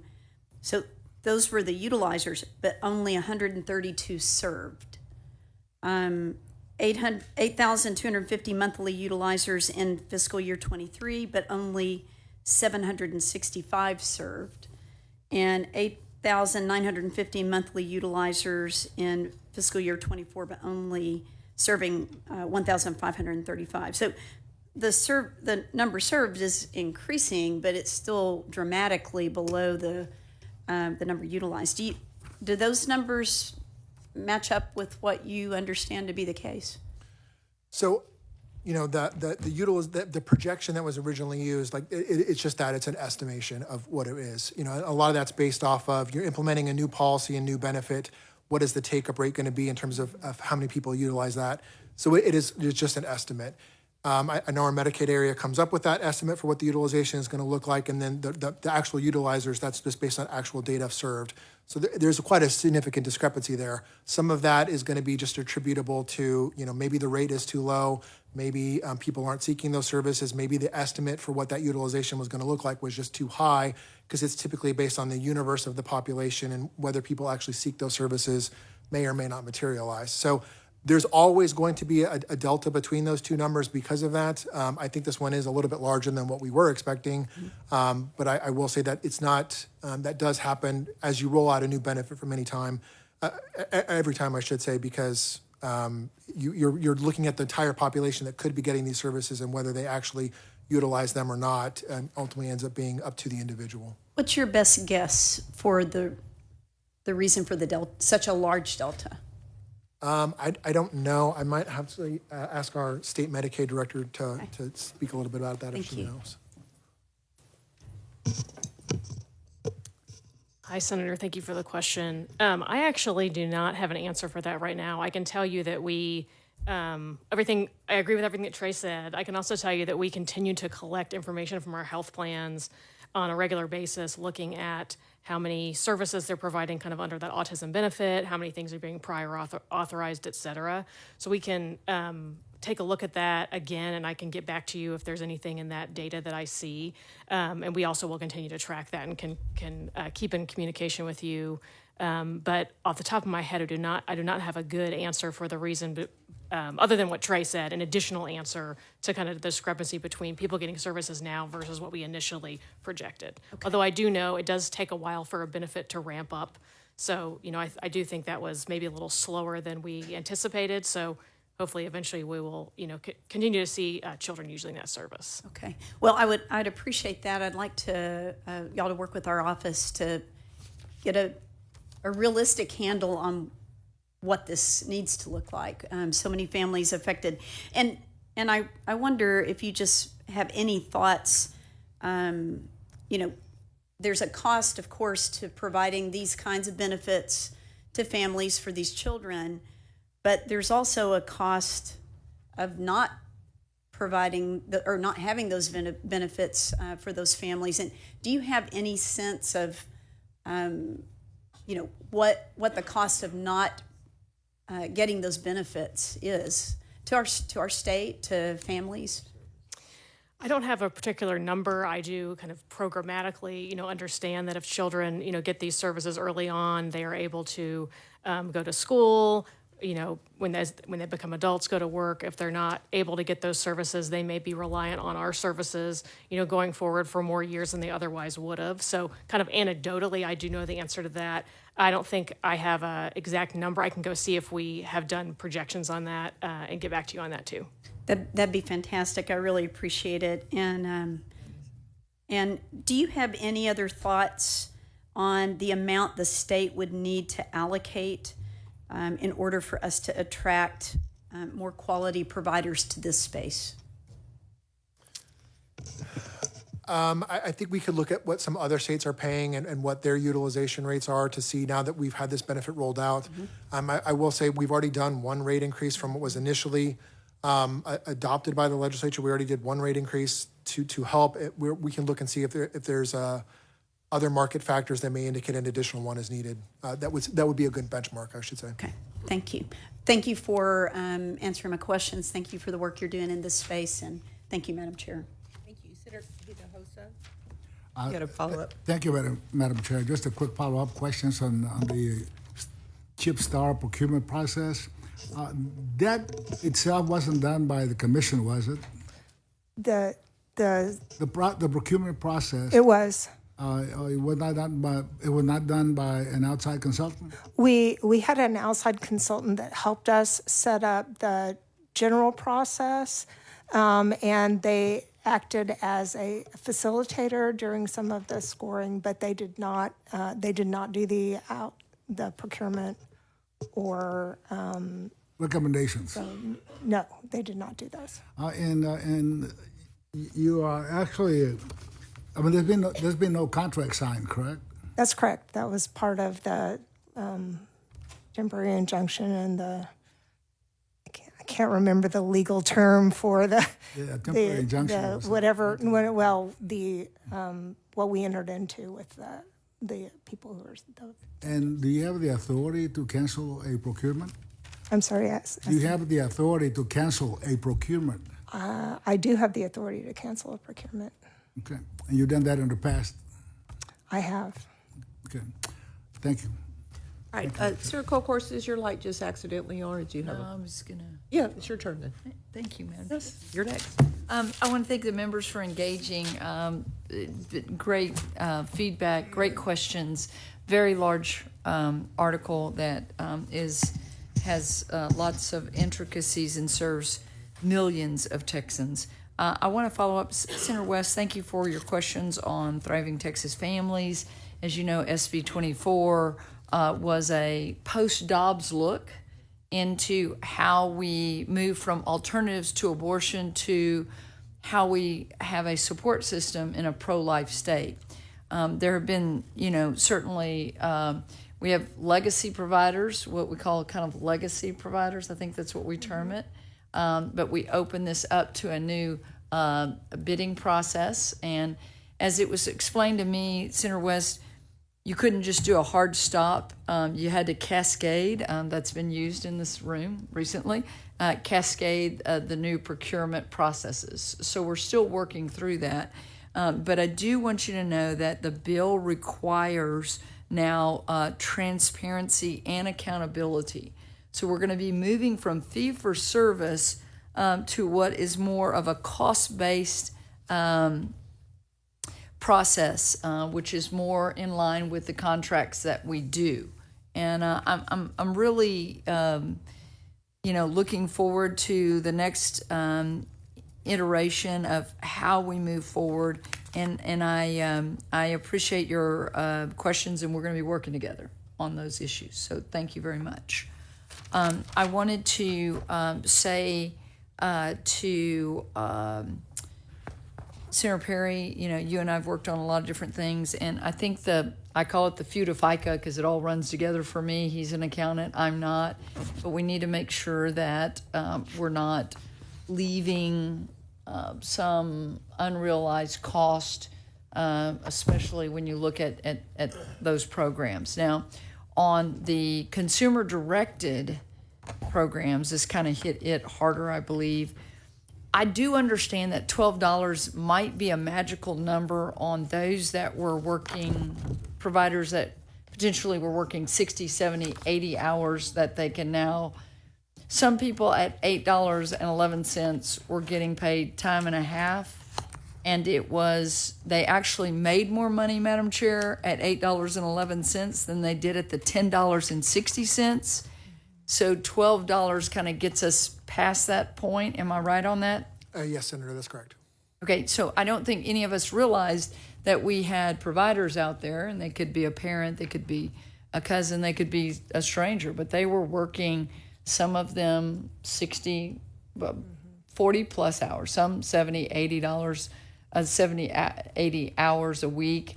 And at $10, when we moved them to $10.60, it had a negative impact on them because of time and a half. All right, so thank you, Madam Chair, for that in the base bill. Yep. I also wanted to hit on something about Senator Zaffarini. We talk about that wait list as a wait list, and a wait list is really a qualified, if it were truly a wait list, every consumer that wanted to get to our waiver programs would be qualified. I believe that in Texas, we have an interest list. Am I right on that? Yes, we don't refer to it as a wait list. We do refer to it as an interest list for that very reason. Mr. Woods, could you pull that microphone a little closer to you? Yes. How's that? Yeah, could you say? Yeah, so in wait Texas list versus an interest list, what does Texas have? So we have an interest list. We do not have a wait list for that very reason. If we go through and determine the eligibility for those clients, which would qualify them to be on a wait list, we are then required to provide those services. So an interest list, anyone can sign up. Anyone in this room, anyone on the dais could sign up and be on the interest list right now. And then when we get to an open spot, we would go through and do the eligibility determination at that point in time to determine if they are eligible for services. Can clients and guardians apply for more than one waiver or program? Yes, they can. They can be on multiple interest lists at the same time. So we have duplicated, but you can't really get more than one. No. So the number I spoke to earlier, we have 174,000 unduplicated individuals on the interest list. In the 87th, I believe, I sponsored a bill by James Frank, Representative Frank, HB 3720. I don't think that we've ever seen the agency follow up with the directives in HB 3720, which is a bill to be enacted relating to interest list and eligibility criteria for certain Medicaid waiver programs.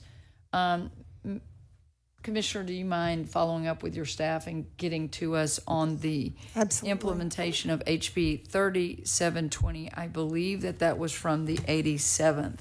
I also wanted to say, as I think everybody's made their point very clear about exceptional item number 6, and making sure that the most vulnerable among us are being protected. I do want to follow up with the question of, when we look at HCS being the priority ones, the backlog kind of being there, this is a question. Do we have people that are licensed in HCS, or is that more of a registration? So HCS, we do not license HCS facilities. We do have some ability in our regulatory structure for people who are in a home that has a person on a waiver. It's really very complex. Come on. Oh, sorry. If someone resides in a home that is part of a waiver slot, so they are On class, they are on. yes. One of Then we have a little more regulatory authority, but not as a regulated entity. So Jordan's going in to every other setting for an IDD person, are they, whether it's a private ICFMR, a state-owned ICFMR, any other program, are they're licensed facilities? They are licensed, and for ICF in particular, they are also CMS certified. HCS providers do not have a license. They don't kind of register with us. We find out that they exist when we are told by our Medicaid contracting team that they've come online. So we go out and do an annual survey, but it's really to check that they're in compliance with the contract, which is very basic health and safety type of So we don't even know, like to Senator Paxton's questions about RTCs, obviously heavily regulated in partnership with y'all in DFPS, but on HCS, we don't know they're out there. It's kind of like wind farms or solar So farms. we They just do appear. We do know through our contracts, because they have to have a contract to receive the funding. So our Medicaid contracting team can tell you who's contracted, but they can kind of take homes online and offline on a day-to-day basis. But at any point in time, we could tell you who the contractors are and where the homes are. So I don't want to misrepresent that, but it's just not, they're not licensed, and there's not very much in statute either. So we are very cautious about what we have authority to do in terms of oversight. As we look at item 6, I think we need to discuss all of this, Madam Chair, in a holistic way to, again, protect those among us. These are my final 2 questions. They're not really follow-ups to our esteemed colleagues and senators, but I have noticed something that I think is something that we need to be very aware of, which is especially in our SSLCs, but it could be happening in HCS homes, the harder to handle clients that are very aggressive. I don't know if this is a Scott Shacklin issue, but I had several, at times emails from people, some of our civil servants that work at our SSLCs. I'm just going to give you a couple of examples. A female staff on one of the units was almost raped, nose tip bit, and choked by an individual. Another staff was around, but it was that there was not another staffer during this time. She could have been seriously hurt or even killed. Another lady was beaten, kicking of her head, choked several times.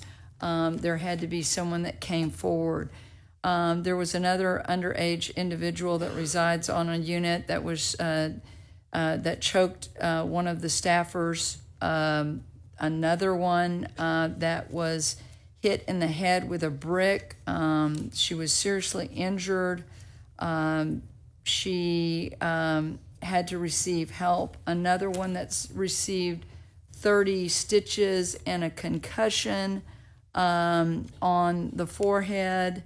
Another one that was bit in the face by an individual, almost losing her eye and having to have stitches as well.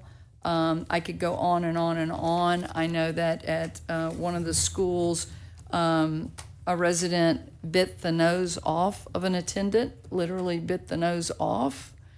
These are very violent actions that are happening to our staff. And my question to y'all is, are we giving enough training on our state supported living centers for these individuals? You cannot, you can't even raise your arms against an individual if they're attacking you. So how do we protect the worker? And what does this look like moving forward as we are seeing underaged individuals? Most of our SSLCs we think of as an older population. They've been there for 20 or 30 years. That is not the individual we're now receiving in our state-supported living centers. What are we doing to protect the workers? Yeah, so I think a couple of things on that front. One of the things we are seeing with our SSLCs, kind of what we saw probably 7 or 8 years ago on the state hospital side, is a transition from like civil commitments to forensic commitments. We're seeing something similar happen on the SSLC side, where we're getting an increased number of forensic commitments, which I think contributes to that. So that's something that... Can you just stop right there? Yes. So we're getting forensic commitments, which initially was supposed to go to Mahia and to San Angelo? On the state hospital side, yes, but this is on the SSLC side. No, I'm talking about on the Mahia has a SSLC. Yes. But we You're are correct. sending these individuals that have forensic, and I don't know if that means we're not committing them to TJJD, and they end up in our state-supported living centers. And my concern not only is for the staff, but for the residents that are there that could see harm, because we have people that otherwise should be in a secured facility. What are we doing about that? So I will say, I thought Scott's here, and he can speak more specifically to it, but Treya is right. We are seeing people more forensically committed. And one of the problems with an SSLC is it is not set up either from our physical locations or from the regulatory structure. So, for example, you're not supposed to lock people in bed. To your point, there are many things you cannot do in an SSLC setting. So, Scott, I'm going to let you take over. Sure. Scott Shacklin, Deputy Executive Commissioner for the Health and Specialty Care System. So we have seen this over the years where we have residents that come to us that don't fit the typical type of person that I think the ICF program was created for. In some cases, they are forensic commitments. Those do initially, as you stated, go either to Mahia if they're male or to San Angelo if they're female. They do have a right, if they've been determined later to not be high risk, to ask to be moved to another SSLC. But a lot of them are also not forensic commitments. They may come to us on a civil commitment because they have had issues in the community, and a judge basically looks and says, well, I don't want to really charge this person, but something's got to be done. And so they will come to us. They're younger, aggressive, very challenging to serve. I do believe that there's a place for them with us, because the alternative would probably be in jail or in prison. However, in the ICF program, we just are limited on some of the things that we can do. We can't lock doors, for example, to the homes. We're unable to take property. And so if they have, for example, something that could be used as a weapon, it's a real challenge for us to... A brick that they hit over the head of a Something staffer. like that, yes. And so it is a huge challenge. The staff are trained to work with them. We do have techniques and things in order to manage them, but some of them are just very, very difficult. They're strong, they're big, they're challenging, and it's been tough, yes. And so just let me say this. We've got to work through this, because we have to protect those workers. We do, if they're referred to the SSLC, is that the proper setting? We have to ask that question, because again, whether it's a staffer or if it's another resident, we're heading toward something that will be a very sad story. And having your nose bit off is not a good story, right? I agree.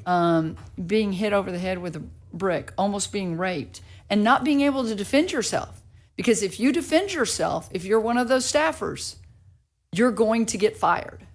Okay? So I don't know where we're going with this, but y'all know my concerns.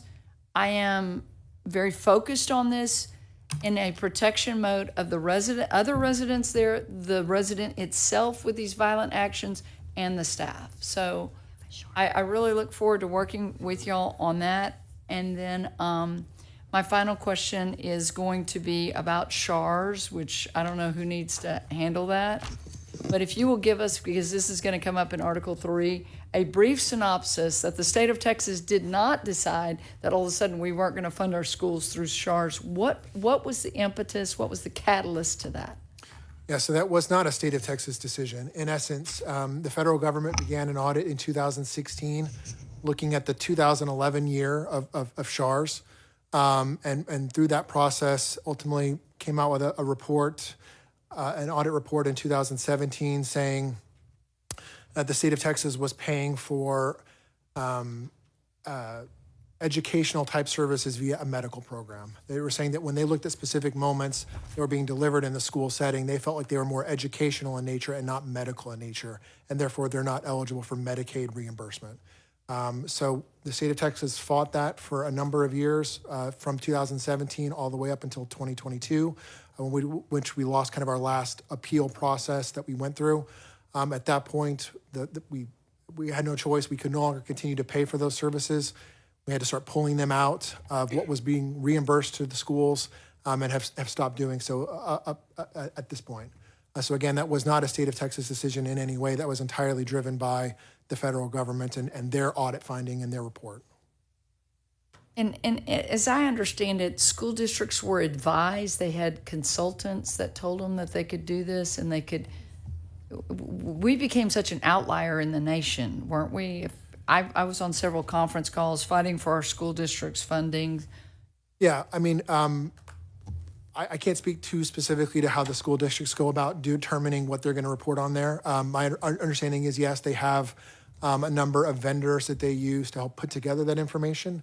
But yes, we did do, for instance, an all-ledge call in December of 2022 prior to the start of last legislative session talking about this. And Senator, you were on that call where we kind of outlined these issues and these challenges and talking about what the federal government was doing and the limitations that we had going forward and the impact it was going to have on the school. If you could get to the staff some information about that as we prepare for Article 3, because it does involve y'all or where we got, and we'd like to know what consultants were advising our school districts.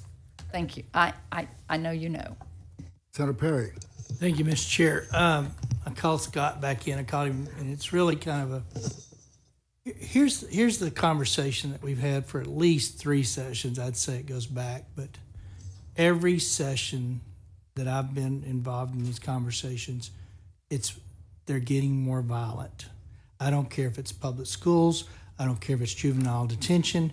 I don't care if it's our SLLCs. It's getting more violent.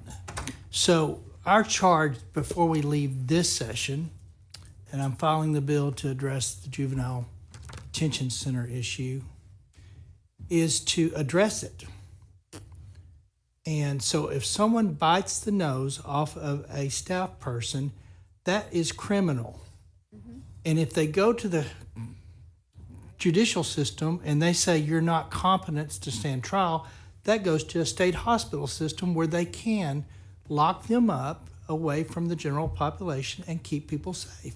MSUs. We spent money on MSUs. These are MSU people unless you can prove to be that was a one-off and they can be rehabilitated. But I am done with the conversation that our staff and our parole officers and our jail systems and our school teachers and if they're that violent, they've crossed over.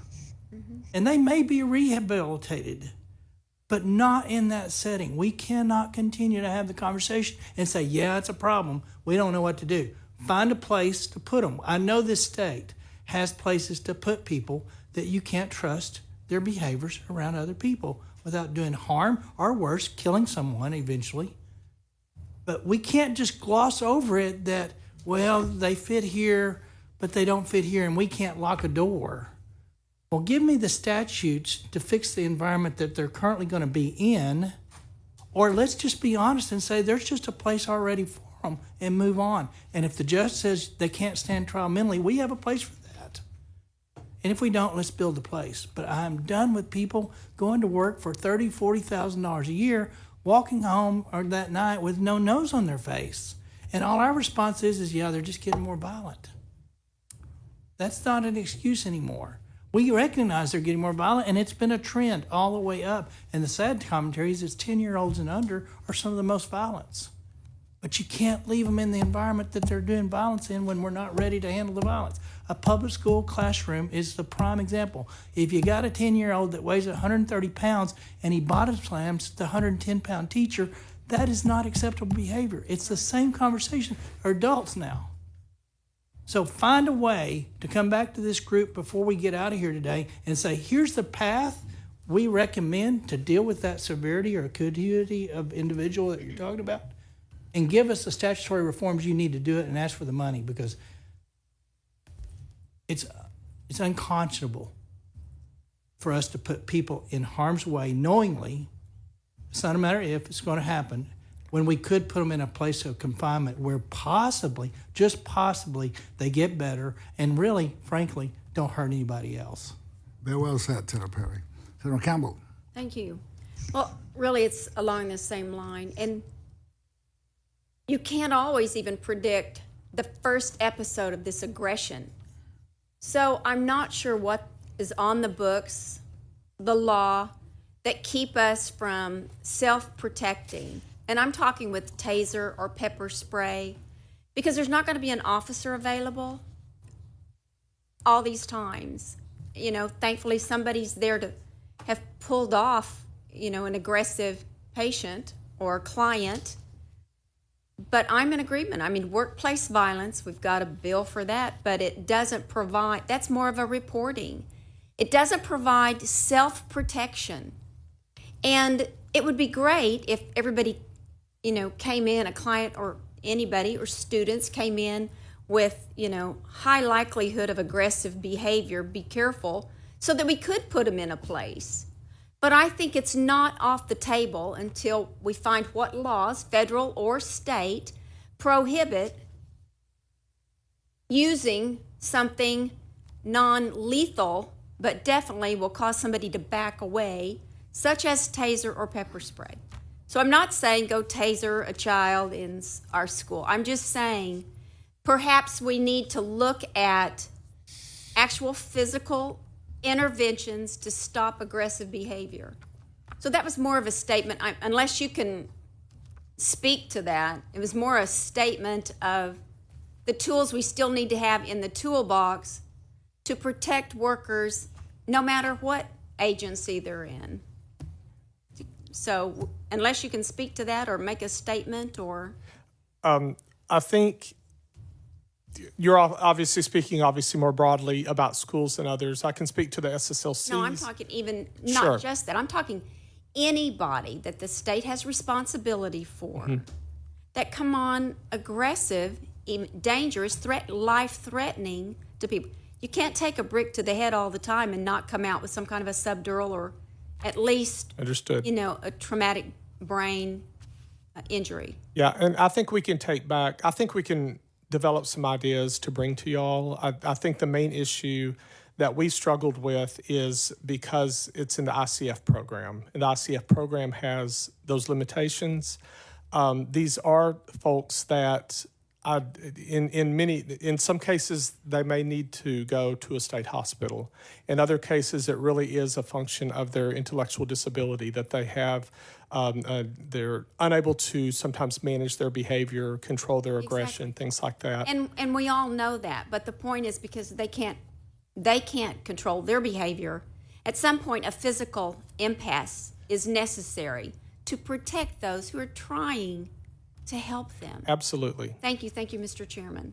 Senator Hall, we started to wrap up this issue. Just straightforward, is it a state law or is it a federal law that prohibits them from defending themselves? So let me kind of clarify the defending themselves. The staff are allowed to, we have, for example, pads that they can use to, protect themselves. What they can't do is aggressively, like they can't hit the person back. They can restrain them and things like that. So they do have some training and ability to do that. To answer your broader question, it's the federal regulations that we operate under because we're in the Medicaid program. So a certain percentage of our funding comes through Medicaid, and so we have to follow those regulations. Where would it be that, whatever, have you ever been in a real fight with somebody aggressive that really is out of their mind coming Yes, at sir. you? Yes, I have worked And in you've got a direct reason, care. oh, I can't defend myself? I mean, if hitting back to stop an arm, as bad as what they did for the Sixers. Sixers were charged with assaulting the police if they put up their arm when the police swung the billy club at them. Makes no sense at all. And something like that, what would it take to allow these folks to do whatever it takes to defend themselves? Now, I know we don't want to go where where we cross over, where they're now taking advantage of that and beating people up. But someone ought to have, when it comes down to defending yourself from having your nose bitten off or being raped, I don't see there's any line to draw in what you can do to defend yourself. I just think that there should be no rule in that. And if there's something the legislature can do, I'd like to know if we're in the way of doing that, then I'd like to know what that is. So because Senator Perry's right. Senator Colcore said this issue of violence, and we say, we just can't do anything about that. That has got to come to an end. That era is over. It's done. It's got to be behind us, and we've got to bring some sanity. That's one of the things, the big change that I see is happening is government moving back to good common sense sanity in rules and regulations on how it operates. So my question is there legislation? And you may not have to answer now. Go back. I would ask you, help us figure out what we need to do to open that path up. Okay, I'll be happy to do that. Okay. Mr. Chair. Senator Perry. So I don't want to waste a lot of agencies' work and time. I really don't need alternatives. I think defense is important, but we have systems, right? We have facilities to develop the acuity. If you're here, you can fit here. We try to strive for the least confinement, the most independent living, be at whatever level that is. So we have that system. But when you get to a certain level where you're not safe for yourself or others, we have that system too. Yes. And so just give us a path, a little flow chart. Kind of, here's where you go if you're here. Here's where you go if you're here. And if I go in here because that's where I fit, but then I commit something so heinous as some of the things that have been discussed today, I don't longer fit that. That's not me anymore. My IDD may have created that problem, but it doesn't ignore the problem. You're not going to fix the basic problem. That's a symptom of a problem. But we have a place for that next level too. And so what you need to move those people to the ultimate safety position for them and their self is all you need to come back to us with. Don't come back with statute reforms that are federally jurified that we're going to have to go to the courthouse to fight over for decades. Because if I come back in 2 years and we've had someone die, or a teacher lose another eye, or someone in the juvenile probation system, or juvie detention system that loses a limb, or at worst dies, shame on me. We have the system. We know where to put the people that need to be where they're going to be. And if they can prove themselves to come out of that, great. But don't waste a lot of times. And if we don't have those beds, and I know we just built out, or we're building out 50 MSUs in Lubbock. Mm-hmm. And if they belong in the criminal justice system and there's a place for them in there, great. But you just give me the path and tell me what's in your way to get the person to the right level of facility, because that's what we're missing. We keep forcing square pegs in the round hole. Right. And when we do that, bad things happen. Senator Campbell. Thank you. I just wanted to say, when you said that they have pads to put on to defend themselves, reminds me of a person in a barrel at the rodeo distracting the bull. I probably described that poorly. What we have is they're like you can hold them. They're pads that you can. But it's not. That's allowing them to still be, you know, the red flag in front of a bull. So that's just Understood. what that reminds me of. That's it. Thank you, Mr. Chairman. Senator Colcross. Thank you. Just a quick follow-up to that. I've you know, of course, I've represent 2 SSLCs, and I've seen the pads, and I mean, if they get pulled away, it's done. I mean, like, you've got no other choice. Scott or Commissioner, we have certain people in the SSLC staff that they're actually, I think, paid hazardous duty pay because some of the residents are so violent. Am I right on that? That's correct. So hazardous duty pay, for all of you that are listening, is what we pay correctional officers. And you know, it was really shocking to me to learn that we're now paying hazardous duty pay at our SSLCs. So obviously the clientele has changed. When I say maybe we've always paid hazardous duty pay at Mahia and San Angelo, I just didn't know we were paying hazardous duty pay at SSLCs that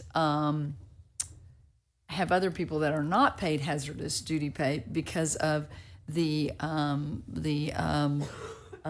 non-violent residents there. So we're mixing these populations, and I think that we're getting to a point, as you say, because you can't lock doors, you can't put a fence around those 2 units over there, you can't say, this is getting dangerous. And when I say, have we trained the personnel, I mean, maybe we're at a point where we say only males can work in these particular units because of the violence or whatever. We just, and then the last thing I want to say about this is, so you have hazardous duty pay for those that are working on those units, and maybe they're trained, but somebody doesn't show up to work, so they're pulled off of another unit to be put in there, and they're not trained, or they're not getting paid hazardous duty pay, and we see this. I just think that there's another way to do this. I never dreamed that we would have violent people or people that have a record or have criminal background at SSLCs where we have loved ones from people that are docile and they're in wheelchairs, and the potential for a real terrible situation to happen, aside from the staff being hurt and the receiver of those violence. Thank you, Senator Colcross. There are no more questions. Thank you, Commissioner Young and Mr. Wood. Next, we have the Office of Inspector General.